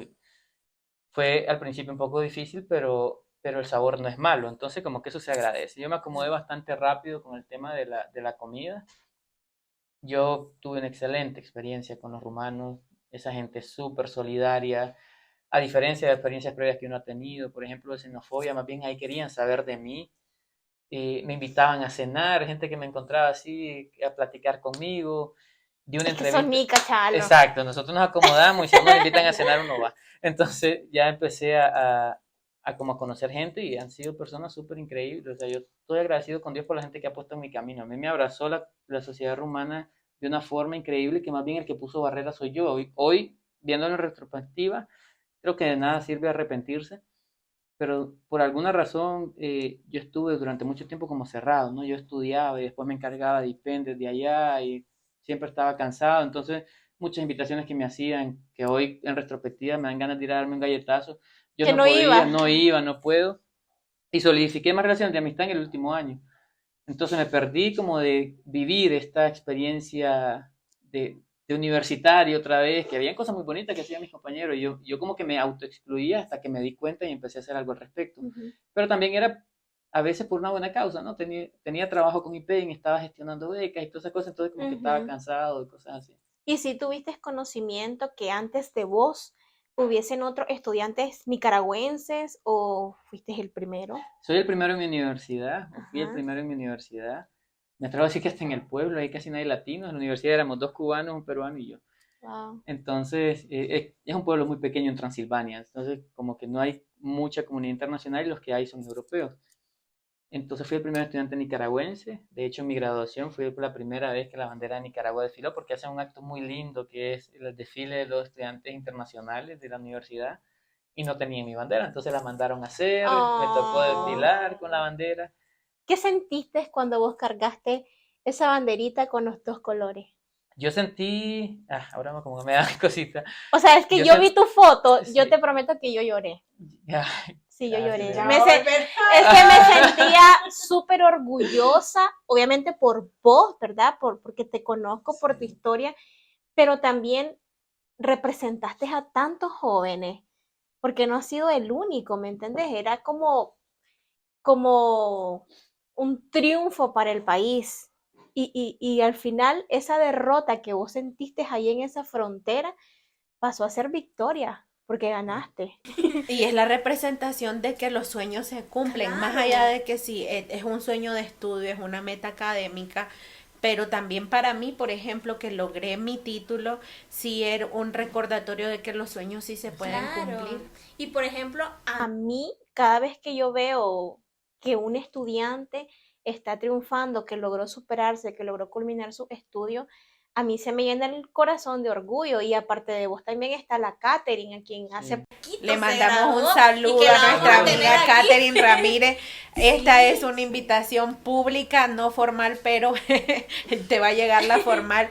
Pero sentimos un inmenso Claro. orgullo que la conocemos y que de primera mano supimos cuánto le afectaba, ¿no? Haber Claro. truncado ese sueño, pero Y así que hay lo muchas logren. historias más. Entonces, Sí. a mí, pues, personalmente me da orgullo ver que un nicaragüense está triunfando. Sí. Entonces, coméntame, ¿qué sentiste cuando tuviste la bandera? ¿Qué se te vino a la mente? ¿Tuviste flashbacks? Ujú. Antes aprovecho, la amiga que les decía que se acababa de graduar es Katherine, ya la mencionaron Ah. ustedes, yo no había dicho nada porque no le pedí permiso antes de mencionarla, pero también le mando un Es que es saludo. fan de Indómitos, Sí. entonces. Estoy súper contento de su logro y además con Kat hemos coincidido muchas veces luchando por la misma causa. Tenemos una demanda pendiente con la comisión, es cofundadora de IPEN también. Entonces también le mando un súper saludo, de verdad que estoy muy contento que lo haya logrado. Personas como ella, es que te digo, hay Claro. muchas más personas, no solo se trata Así es. de que yo lo lograra. Pero volviendo al tema de la bandera, a mí eso me hizo un cierre grandioso. Por alguna razón del destino, ya Dios sabrá por qué. Uno tiene que saber cómo pedirle las cosas a Dios porque a veces se las toma muy literal. Voy a regresarme un poquito a 2018, cuando estuvimos en el tema de los tranques y todo. Hubo alguien que muy importante para mí, que, como les digo, por seguridad no voy a mencionar así ni la cercanía, pero muy importante para mí, que casi muere en un tranque, pues, porque le estaban disparando directamente al tranque y no pudo correr. Entonces lo único que lo protegía era el tranque. Y en el momento que dejan de atacar el tranque en Operación Limpieza en Matagalpa, él logró correr y salir. Entonces, cuando tu familia se salva, vos le das gracias a Dios un montón. A mí eso me asustó y yo no volví a salir. Yo dije, esto está descontrolado. Pero una cosa, que yo estaba en el cuarto y yo miraba noticias y yo veía a los que ya habían empezado con uno y yo no estaba tranquilo. Y en una oración le dije a Dios, Dios, si yo tengo que hacer algo en esto, utilízame como una herramienta. Pero yo me proyectaba como una herramienta pequeña. Yo siento que se me dejó venir como que... Entonces, sí, Bueno, eso. ok. Y Vos me recién- estás diciendo, dice Diosito. Exactamente. Entonces, me volví a pasar ahorita en el último año, en el sexto año, que yo por alguna razón empecé a sentirme débil, a flaquear, y yo le pedí a Dios fortaleza. Y pidiendo fortaleza, yo no sé, me vinieron unos entrenamientos fatales. Yo recuerdo que ya en un momento que yo no he tenido mucha comunicación así como de lo que siento y cosas así con mi mamá, cosa que me arrepiento porque es como un proteccionismo innecesario. Yo sentía que la estaba protegiendo a ella, pero cuando yo me sentí súper mal fue la persona que estaba más preparada para atenderme, entonces como que era en mi cabeza, no sé por Las qué la mamás estaba vamos a estar Exacto. de la manera que sea, vamos a Sí, estar. entonces yo no necesitaba protegerla, más bien necesitaba que ella me protegiera, y ella, mi papá recientemente pues, ha sido mi fuerza. Entonces yo pedí fortaleza y yo recuerdo que le dije, mamá, yo no sé por qué cuanta más fortaleza le pido a Dios, más difícil se ponen las cosas. Y ella me dijo que cuando uno pide fortaleza no es un rayito que te va a caer del cielo, son las pruebas que te va a tocar vencer para fortalecerte. Entonces, antes de graduarme, por alguna razón Por eso del hay que destino, saber pedir. hay que saber pedir, se lo recomiendo, de verdad que si uno lo pide bien, sí. Me pasó la tuya, Sí. amigo. Sí. Ahorita uno de mis mayores logros es poder hablar de mi salud mental de forma abierta, pues, y me pegó durísimo. Ahorita el cierre de este capítulo en mi vida, por alguna razón, todos estos 7 años se me vinieron en sexto año, y yo siento que Dios me estaba ayudando a vivir todas esas cosas porque fueron terribles. Yo tuve unos ataques de ansiedad fatales y con una ansiedad de depresión, y yo no entendía por qué. Me empezó a dar miedo mi carrera. Imagínense cómo está en ese momento, lo que toda la vida he soñado. Yo me sentía nervioso de ir al hospital. De pronto yo no estoy preparado para eso. Un montón de cosas que me dieron los últimos meses antes, que yo siento que sí fue como una forma, tal vez Dios me puso todo en el mismo paquete para hacer un cierre total de una vez y ya empezar un nuevo capítulo. Siento que eso, pero cuanto más fortaleza le pedí, más difícil se ponía. Ustedes me preguntan ahorita por qué, a qué viene todo ese desequilibrio que yo tuve recientemente. Yo no le encuentro una explicación. Obviamente es algo que tengo que trabajarme ya como profesional, pero, pero se vino todo eso, una cosa terrible, al punto de llorar y de tener que llamar a mi mamá que me diera ánimos. Y creo que también eso, ¿no? Pidiéndole fortaleza a Dios, digo, bueno, ¿quieres fortaleza? Ahí te van algunas cosas en las que te vas a fortalecer, ¿no? Nadie se hace fuerte si no hace ejercicio. Creo que ese es el aprendizaje que me queda ahorita. Y yo siento que sí, pues ese fue un proceso de fortalecimiento muy fuerte. Ya gracias a Dios siento que lo he superado. Obviamente voy a seguirlo trabajando.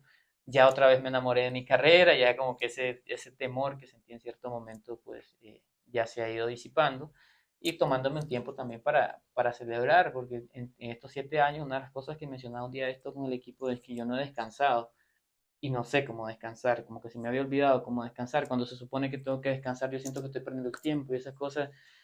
Te da Y- ansiedad. Claro, Me da llevabas un ansiedad. ritmo tan acelerado. Y ahora que ya lo logré, entonces fue eso. Pero creo que me desvié de la cosa de la bandera, volvamos a la bandera. Para No, mí, pero es el parte, contexto, es parte, sí, es ya parte. como que hice otro capítulo Sí. del podcast tratando de explicar lo de la bandera. Hiciste Entonces, un 2.1. exacto. Entonces, cuando iba con la bandera, cuando yo tomo la bandera, fue como se logró. Y no fue gané, fue ganamos. Entonces, creo que fue eso muy bonito. Me acompañaron jóvenes que fueron becados gracias a las gestiones de IPEN. Entonces, viajaron desde sus ¡Qué ciudades hasta ahí. lindo! Entonces, no estuve solo.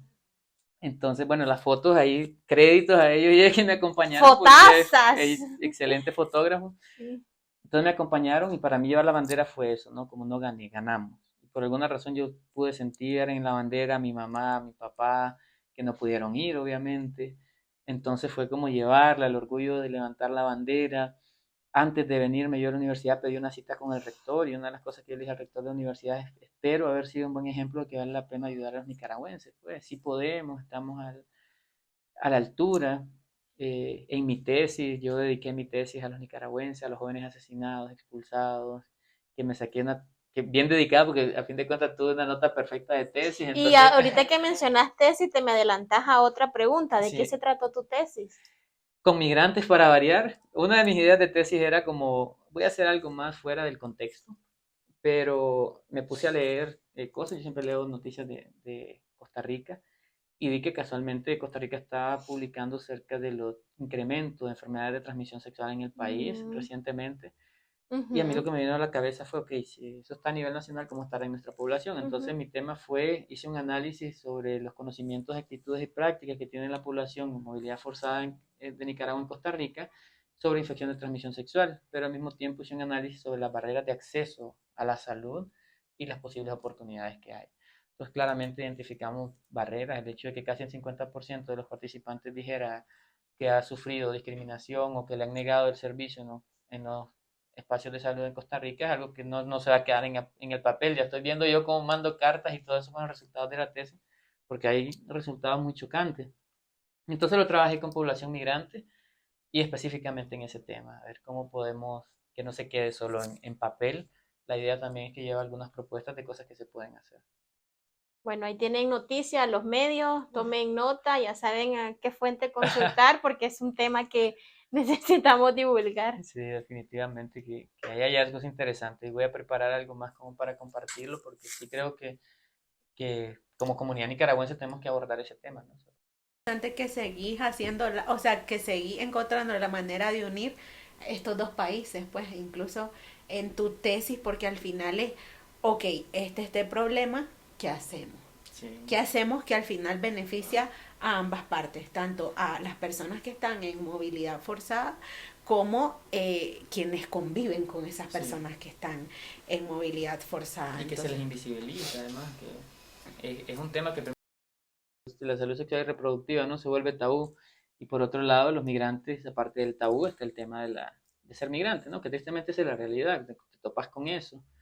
Entonces creo que es algo que tiene que abordarse muy, Sí. muy de fondo. Y ya te cayó el 20 de que sos médico, Ya, de que sos hace doctor. poco. Porque te digo, cuando yo me convertí en mamá, yo miraba a mi hijo y yo decía, esto es mío, ya soy mamá, ya soy mamá. Sí, y espérate que ya te quiten tu nombre porque luego a él le van a empezar a decir doctor, doctor, doctor y a vos te van a empezar a decir mamá de Octavio Exacto. Elías, ya no vas a ser Bueno, Katy. desde que estaba embarazada soy Ya la era- mamá. Mamá de Mamá Octavio. de Sí, sí. No, pero a ver, ok. De verdad que ha sido súper genial estar hablando con vos, sobre todo porque tengo personas cercanas a mí que espero, abogo a Dios, al universo, que vean esta entrevista y que le llegue tu mensaje, porque al final Escúchenla. todos somos seres humanos, como decís vos. O sea, igual a nosotras hay gente que nos dice cosas bonitas y demás, y todos somos seres humanos, todos tenemos días fatales, hay días que yo no quiero ver gente, que hay días que no, que si me topan no voy a ser la amigable de siempre porque ando la batería social descargada, pues ya me estoy recuperando de eso, pero todos somos seres humanos al final. Y en esa parte que vos decías, a ver, yo soy un Elton que comete un montón de errores, hablarnos un poquito, no de ese Elton activista, no de ese Elton estudioso, disciplinado, que confía en sí mismo, sino de ese Elton que hace en su tiempito libre, qué le gusta hacer, qué hobby le apasiona, qué te gusta, que eso de que no nos vamos a imaginar que eso te gusta, por ejemplo. Bueno, primero soy jodedor. Yo paso molestando No mucho. sos serio formal. Yo no soy así de serio como la gente me mira a Ajá, veces. Lo que ajá. pasa es que en los espacios tocan, ¿no? Pero yo molesto mucho. De hecho, hace poco se integró al equipo un nuevo colaborador y la característica es que en el equipo todos somos así. Entonces nos mostramos tal como somos para que se quite la idea de, porque solo me conocía a través de la pantalla y a través de las reuniones Zoom. A mí me gusta mostrar eso, ¿no? Yo no De soy... hecho, yo te creía que eras como más serio. Ah, sí, sí, entonces como que tengo esa percepción. Igualmente también soy un Elton que no entro en confianza fácil, ¿no? También es eso que también sí me han visto serios porque yo sé en qué momento. A mí me gusta que me respeten porque yo también respeto. Entonces no es como que de buenas a primera una persona con la que no tengo confianza me puede dar una broma pesada. Entonces soy un Elton también que le gusta la fotografía, ese es mi hobby. Ajá. Sí, ese es mi hobby, entonces de vez en cuando salgo a tomar fotos y tengo un montón de fotos pendientes de curar, digo yo, pero me gusta muchísimo la fotografía. Me gusta pasar tiempo haciendo nada. Ahora, recientemente lo estoy recuperando eso, el sentirme bien haciendo nada. Como les decía, 7 años que yo no sabía descansar. Y a mí me gusta estar, creo que a todos nos gusta, ¿no? Y si a alguno no le gusta o es que lo ha perdido, yo sí que le hago el llamado a que tratemos de recuperar ese tiempo con uno mismo y no sentirnos culpables de estar un día en la cama con la computadora viendo una serie. A mí me gusta, de vez en cuando yo hago eso, porque, porque a uno se te va, ¿no? Sí. Te van las cosas que a vos te gusta hacer. Me gusta el fútbol y no sé qué más puedo decir, ¿no? Y Pero- tenés manager, porque ya nos está haciendo señas de manager. Dios mío santo. Pero hablando de manager, porque como la manager está diciendo que ya, que así, sí. está fregando, pero no nos podemos ir sin una pregunta. Ay, Dios. Y ella me la... Yo no sé si es que la seña era pregúntenme o corten. No sé No cuál me conviene esa manager. ¿Cómo está ese corazoncito, pero no en términos médicos? Ahorita está en términos en pausa, pero deseando conectar con esa parte. Con la parte amorosa creo que es una de las cosas que realmente deseo. Ya es una cuestión no solo si se da, yo ahora sí quiero. ¡Eh! ¡Ay, ay, ay! Porque creo que parte, y en esto incluso hasta en estas cosas... ¿Pero que no- tenés a alguien o todavía no? No. De hecho, en estas partes creo que hasta hay que culpar hasta de eso la dictadura. Yo siento que me arrebató esa parte personal, ¿no? Porque es tanto de luchar por mi sueño, de que tengo que lograrlo, de cosas que hacer por el contexto, que cosas tan importantes como es las relaciones y todo eso, empezaron a pasar como a segundo plano. Tanto mi vida personal Claro. como de las cosas que me gusta hacer. Yo hasta hace poco estoy recuperando hobbies, por ejemplo. Hasta en eso, de tener relaciones de amistad más amplias, sino que uno se cierra con un grupo pequeño. Y en lo amoroso también, como que ya esas cosas son sumamente importantes en la vida, no sé, pero a veces el contexto te las quita. ¿Y por el contexto te tocó romper alguna relación? No, afortunadamente no, pero sí como que en cierto Pero sí has tenido. Sí, pero en ciertos momentos como que me... sí, Es buena periodista. Ella te va a sacar sí, información. es buena periodista, pero sí, no Yo tiene le que estoy ver- llevando contenido a Al mi pueblo. gente fiel aquí. Sí. Pero sí estoy en eso, ¿no? Estoy dándome la oportunidad de recuperar esas cosas que son muy valiosas. Entonces ahorita incluso ya no es una cuestión como que uno dice a veces, bueno, si se da no lo ando buscando. Pues yo ahorita sí hasta lo voy a empezar a buscar. ¡Ay, ya saben! Entonces, sí, ya, Miren, Pampa, de par en Ya. par. Hay ya un dentro de filtro, sí, que poco. pasar por ahí. ya dentro de poco Ya Pero quiero empezar hay ese una nuevo tóxica capítulo. que Hay un deshacerse. filtro que Hay una pasar. tóxica, es bien tóxica, tiene un filtro durísimo. Entonces sí, tengo como esa intención, ¿no? Ya cuando arranque bien por completo, porque ahorita estoy como en un proceso de descanso, pero ya cuando arranque ese nuevo capítulo, yo siento que es algo que tengo pendiente de arrancar en lo profesional, ya empezar a convertirme en médico practicante, no solo en médico recién graduado. Ya voy a tener apertura a todas esas cosas, a mis hobbies, a la vida amorosa, al trabajo, y ya está marcado, ¿no? Me Ya tengo, encanta, sí, Elton, ya me tengo que ir encanta. ya es algo que quiero, porque además yo siempre he tenido esta visión de la importancia de la familia. Yo sí quiero Claro. formar familia, yo sí quiero tener familia. De hecho, como que ya se me hizo tarde y según lo que... Nunca es No. tarde, no estoy replicando Claro. ninguna presión social, pero para mis planes, lo que yo había planteado para mí mismo en algún tiempo, ya se me pasó ese tiempo, pues por culpa del contexto. Entonces ya como que es algo que quiero. Igual no es algo que sienta una presión, no es algo que tenga que, porque si es presionado y si es obligado no funciona, pero sí es algo para lo que ya tengo apertura, porque también es que he estado cerrado, esas cosas como que no me he sentido preparado. Tengo Ay, tiempo, decimos. No me he sentido preparado, la verdad, es como que es una cosa como que he tenido que trabajarme a mí mismo para también tener la responsabilidad que eso implica y no dañarme yo y no hacer daño a otras personas si no me he sentido en este momento con la estabilidad que quiero. Bandera verde. Entonces por ahí esa es la pregunta, ¿no? Que está... La inquietud que nos Ese- ha saciado. Sí. Sí, bueno, ya para ir cerrando este espacio, tal vez una pregunta un poquito adelantada, ¿no? Porque estás terminando, te acabas de graduar, pero ¿qué sigue después? Recién, entiendo, te ganaste una beca, ¿no? Sí. ¿Cuáles son tus planes que te has propuesto en el mediano plazo? Ahorita en el corto mediano plazo es aprovechar esa beca. Me gané una beca Erasmus para prácticas profesionales, entonces no voy a estudiar, más bien voy a trabajar, a adquirir Ujú. habilidades profesionales. Tengo dos planes, uno es la investigación médica, a mí me encanta, entonces como que quiero aprovechar esa beca para ir a un centro de investigación médica. Y lo otro es también el área clínica, que también me gusta mucho. Depende de mí encontrar el lugar, entonces ahorita estoy en eso, estoy enviando cartas a universidades y hospitales a ver cuál me da la oportunidad. Pero sí, en el corto mediano plazo voy por esa vía, me regreso a Europa y ya en el mediano plazo tengo que prepararme para hacer los exámenes de especialidad. Entonces quiero sacar especialidad médica, especialmente porque en el área de la medicina es lo que te da estabilidad económica, es tener una especialidad médica. Ujú. Entonces también ya voy como con eso, Ujú. ¿no? Porque yo sí ya necesito una estabilidad económica. Yo soy alérgico a la pobreza y estoy harto de ser pobre. No, pero ya como que ya suficiente para mí. Yo ya quiero tener una estabilidad financiera que no la tengo hasta ahorita por todo este contexto. Ya tener mi salario, a mí me hace ilusión ya empezar a tener un salario, un empleo.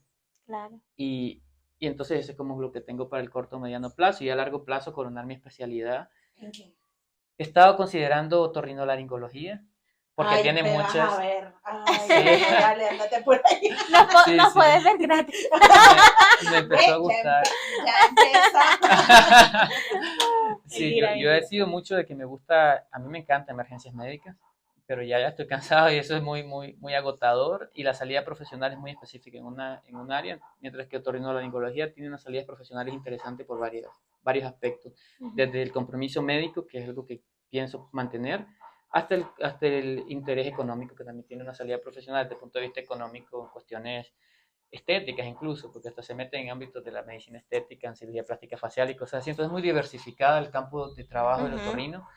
Entonces como que me ha llamado mucho la atención por ahí. Espero en Dios que se me cumpla y tener un buen ¿Y si te salario. gustaría regresar a Nicaragua, obviamente en otro contexto? Yo he pasado de estar seriamente enfocado en regresar a Nicaragua a tener a Nicaragua, el retorno a Nicaragua como una opción.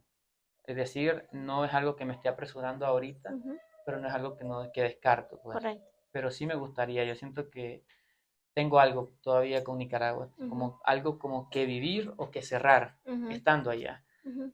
Y creo que sí me gustaría mucho Ujú. regresar a Nicaragua, trabajar con la población nicaragüense, ya sea que me devuelva yo a vivir allá o que viva Ujú. en otro lugar donde a lo mejor pudiera tener mejores oportunidades y Ujú. siempre apoyar desde el punto de vista de la medicina a la Ujú. población de Nicaragua. Que hay muchos médicos fenomenales que hacen eso, ¿no? Regresan a Claro. Nicaragua a apoyar a su población durante un tiempo y se quedan en Ujú. sus trabajos que tienen mayor estabilidad. Entonces es una de las posibilidades, pero yo sí no descarto ni le tengo odio a mi país, ni le tengo miedo a mi país. Es a una dictadura la que me aparta de estar en Nicaragua, y voy a ser feliz el día que regrese. Entonces sí veo como la opción de regresar, pero ya también como que me quité de la mochilita de la obligación de. Claro, Entonces a mí cuando la gente me dice, contamos, ¿no? ¿Por qué vas a regresar? Y tal, porque me encantaría, ojalá que lo claro, pueda hacer, pero soy transparente al decirlo. Pues si la vida claro. no me regresa a Nicaragua, pues ya no es una obligación para mí, no lo siento como una obligación. Así es, totalmente válido. Bueno, el mayor de los éxitos para Gracias. vos en esta nueva etapa. Espero que puedas cumplir lo que te has propuesto en todos los aspectos, profesional, familiares, personales, de verdad que sí.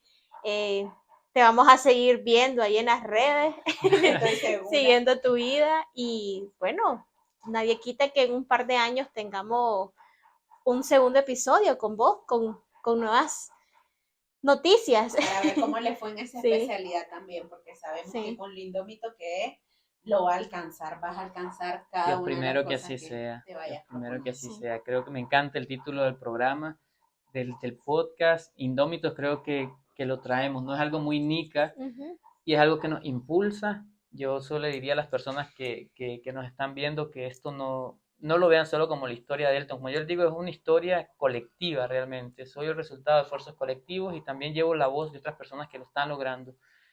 Que no dejen de soñar, que no se pongan límites, el cielo es el límite realmente. A veces estas ideas que nos limitan de que a la tercera, si ya no logré, pues ya no lo logré. A mí me tocó a la cuarta y estoy seguro que habrá personas que lo han logrado a la quinta. Yo siempre digo esto, si tu sueño está vivo todavía, perseguilo, y si se murió, encontrar uno nuevo. Pero nunca dejemos de soñar, nunca dejemos que la dictadura gane y nos reduzca a ser personas frustradas. Es válido, yo conozco personas que se han reinventado y me parece que reinventarse es muy importante. Claro. Si ya eso que está en tu momento de lucha ya no es más, te enamoró otra cosa y te llena más algo nuevo, genial, fenomenal, pero soñar por eso también. Claro. Hay que vernos alcanzando todas las metas y, y no, que Elton es igual que ustedes, que ellas, que Buenísimo. no caigamos en el error de idealizar a una persona solo por la historia que tiene, porque eso nos lleva a la decepción después. Si algún día hay algún error por ahí de Elton, que sepan que es algo que hice yo o algo que hace la persona individualmente y no su lucha, no su causa y no lo que transmite para la población en general. Perfecto.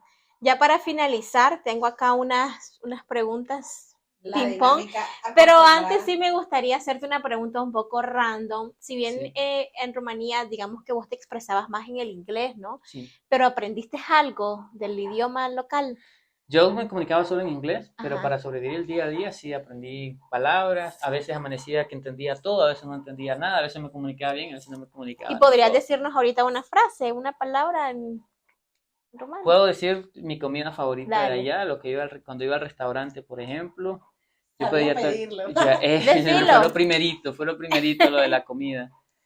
Shorba de fasole cupuine, eso es una sopa de frijoles deliciosa que te hacen y que el plato es un pan, entonces no te dan una pana, sino que es un pan, shorba de fasole cupuine, entonces ya uno saluda, no, bună ziua, shorba de fasole cupuine, barok, es como decir, Puedo Nada hacer un sticker con mi cara cuando lo estaba Sí, viendo sí. decir eso, porque Pero- estaba... sí, pero los saludos, algunos saludos, direcciones, no Oye, la pues se verdad. escucha lindo, elegante. Y vamos a invitar entonces a los muchachos que ya lo hablan bien, porque Ajá. quienes llegaron a Rumanía, ellos sí aprendieron el idioma, porque sus Wow. carreras son el idioma rumano. Wow. Les mando un saludo también, ustedes no se imaginan lo resilientes, lo fuertes que han sido estos muchachos y muchachas, la mayoría muchachas, han sido dignas representantes de nuestro país, porque ha sido difícil Y para te voy a ellas. decir que una desde Y allá hablan- me manda ánimo a mí. Sí, imagínate. Entonces sí, hablan súper bien el rumano. Más bien cuando yo llegué yo les ayudaba a traducir un poquito. Ahora más bien cuando yo me reunía con ellas, eran ellas como las que me ayudaban a traducir. Wow. Entonces hablan sumamente bien el rumano. Yo solo aprendí como que las cosas básicas, entender la comida, obviamente. Tenía que aprender a pedir comida, direcciones y algunas conversaciones muy, muy básicas. Y Buenísimo. a despedirte en romano. A despedirme. Hay dos formas de decirlo. La revedere, por ejemplo, es como la forma formal, la revedere. Y si no, se dice papá. Entonces, como Papá. Babá. es como papa, es como decir Ah. bye bye, pero con pa. Papá. Papá. Bueno, al final Babá. vamos a... Papá indómitos. Bueno, pero Muchas antes del gracias. babá, quiero hacerte una serie es completar las frases, ¿no? Ok, comencemos. Un recuerdo agradable. ¿En qué En contexto tu más o vida, menos? en tu vida, un recuerdo agradable. ¿Cuál es un recuerdo agradable? Vaya, tengo varios, pero ahorita se me viene a la mente el primero de la graduación. Siento que Ay, por lo que tal involucra vez. desde mi infancia hasta aquí en Elton actualmente. Creo que ese es el momento agradable que tengo más reciente, se me viene a la mente. ¿Cuál es tu mayor defecto? Mi mayor defecto, vean que tengo una lista grandísima. Yo diría que mi mayor defecto es, parece que tengo autoconfianza, pero realmente no. Yo estoy luchando contra mí mismo todo el tiempo. Yo dudo un montón. Ahorita con el tema de los exámenes de la especialidad, hay una voz que me está diciendo ahí, ¿será que vas a poder? Mm, Ay, ¿cómo está la Inseguridad, cosa? digamos. Entonces sí, como que Ujú, realmente esa confianza, la confianza que tengo es luchándola, ganándomela, no es natural. Yo ujú, por naturaleza tiendo a dudar mucho de mí mismo. ujú. 3 valores que te definen. ¿Qué me definen? Yo diría que la honestidad, trato en la medida de lo posible, no estoy diciendo que soy el máximo exponente de la honestidad, pero trato en la medida de lo posible de ser una persona honesta. Eh, el respeto, yo de verdad que no he cometido un montón de faltas de Ujú, respeto, pero es un valor que quizás no me define, pero con el que quiero definirme. ujú, Creo que ese sería más el contexto. Quiero aprender a, a involucrarme más con el valor de respeto. Y esto no es como tal un valor, sino más una habilidad, pero yo diría la resiliencia. Yo sí que me he casado con la resiliencia de una forma increíble, una palabra que me encanta además, ujú, y creo que me ha ayudado muchísimo a redefinir. ujú. Eh, ¿Qué es una meta para vos? Una meta como definición, una meta como que quiero alcanzar. Como definición. Qué buena pregunta. Creo que para mí la meta, o por lo menos poniéndome ahorita según lo que he logrado, eh, la meta es como, ¿cómo lo digo? Me dejaste sin palabras realmente, no sabría cómo definir una meta, pero tiene un significado muy, muy importante. Creo que es como ese punto en el que se llega acompañado. Creo que nos han enseñado mucho tiempo que la meta es el corredor que llega primero, Ujú, pero lo veo más como la meta es cuando lo logras acompañado de tu familia, cuando llegas ahí y te das cuenta que hay gente con vos. Si llegas ujú, solo a la meta, qué bien ganaste, pero más en metas de vida, ¿no? ujú, Yo no imagino haber llegado solo a una graduación, sin nadie que me abrace, sin nadie que me acompañe, sin nadie que me felicite, sin ustedes que me invitan. Entonces, para mí la meta es como es haber alcanzado algo en compañía. Creo que esa es la meta. ujú. ¿De qué te arrepentís? No lo puedo decir. Ok, No lo puedo decir. ok. Y ya para finalizar, ¿cómo definís la educación? ¿Qué es para vos la educación? Como tal, no tengo una definición. Voy a citar dos citas, para redundancia. Una es de Pablo Freire, que dice que la educación no es el arma que cambia el... Perdón. Dice Nelson Mandela, la educación es el arma más poderosa que puedes utilizar para cambiar el mundo. Y Pablo Freire dice, la educación no cambia el mundo, pero cambia a las personas que van a cambiar el mundo. Entonces yo como tal no tengo un tema de educación. Yo como que he metido ahí mi frasecita y es esa de cambiemos Nicaragua un estudiante a la vez. Pero para mí, cuando pienso en educación, pienso en Pablo Freire y en Nelson Mandela con esos dos. ¿Sentís que esas dos frases te acompañaron en todo este camino? Sí, las he citado un montón de veces. Ujú. Creo que si fueran derechos de autor ya me hubieran demandado. Cuando escribo artículos de opinión, cuando estoy en conferencias, siempre las saco a relucir el tema de la educación. Pero para mí también pensar en educación es pensar en ese sacerdote que les comento, el abuelo, el padre Vicente Caudelli, que en paz descanse. Creo que él fue el que puso en mi mente esa idea de la educación, haciendo que desde niño quisiera estudiar, pero no solo eso, sino que trabajara como voluntario en una organización que se dedica a la educación.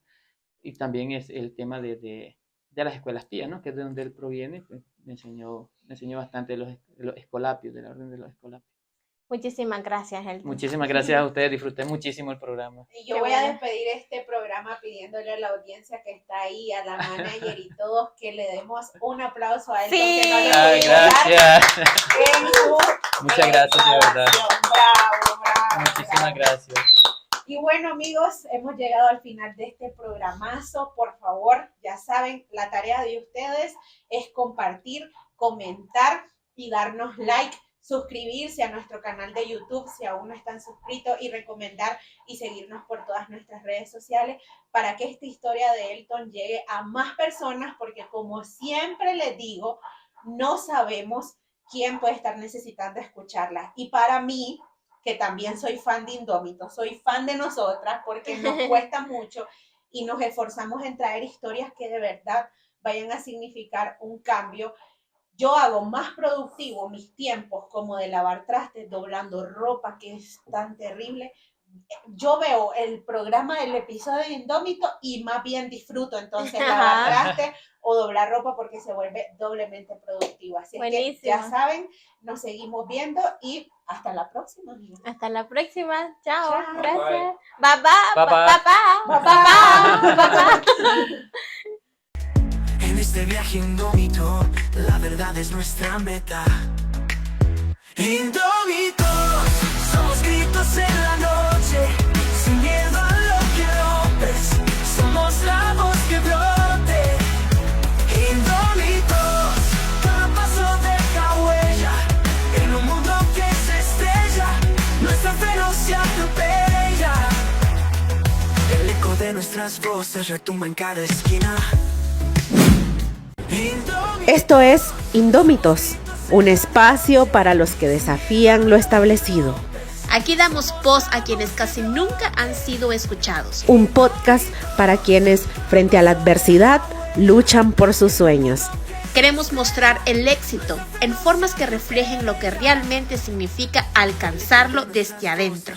Indómito es quien rompe reglas, supera obstáculos y no se deja dominar en su camino hacia lo extraordinario. Bienvenidos a Indómitos, historias que inspiran, resisten y transforman. Se retumba en cada esquina.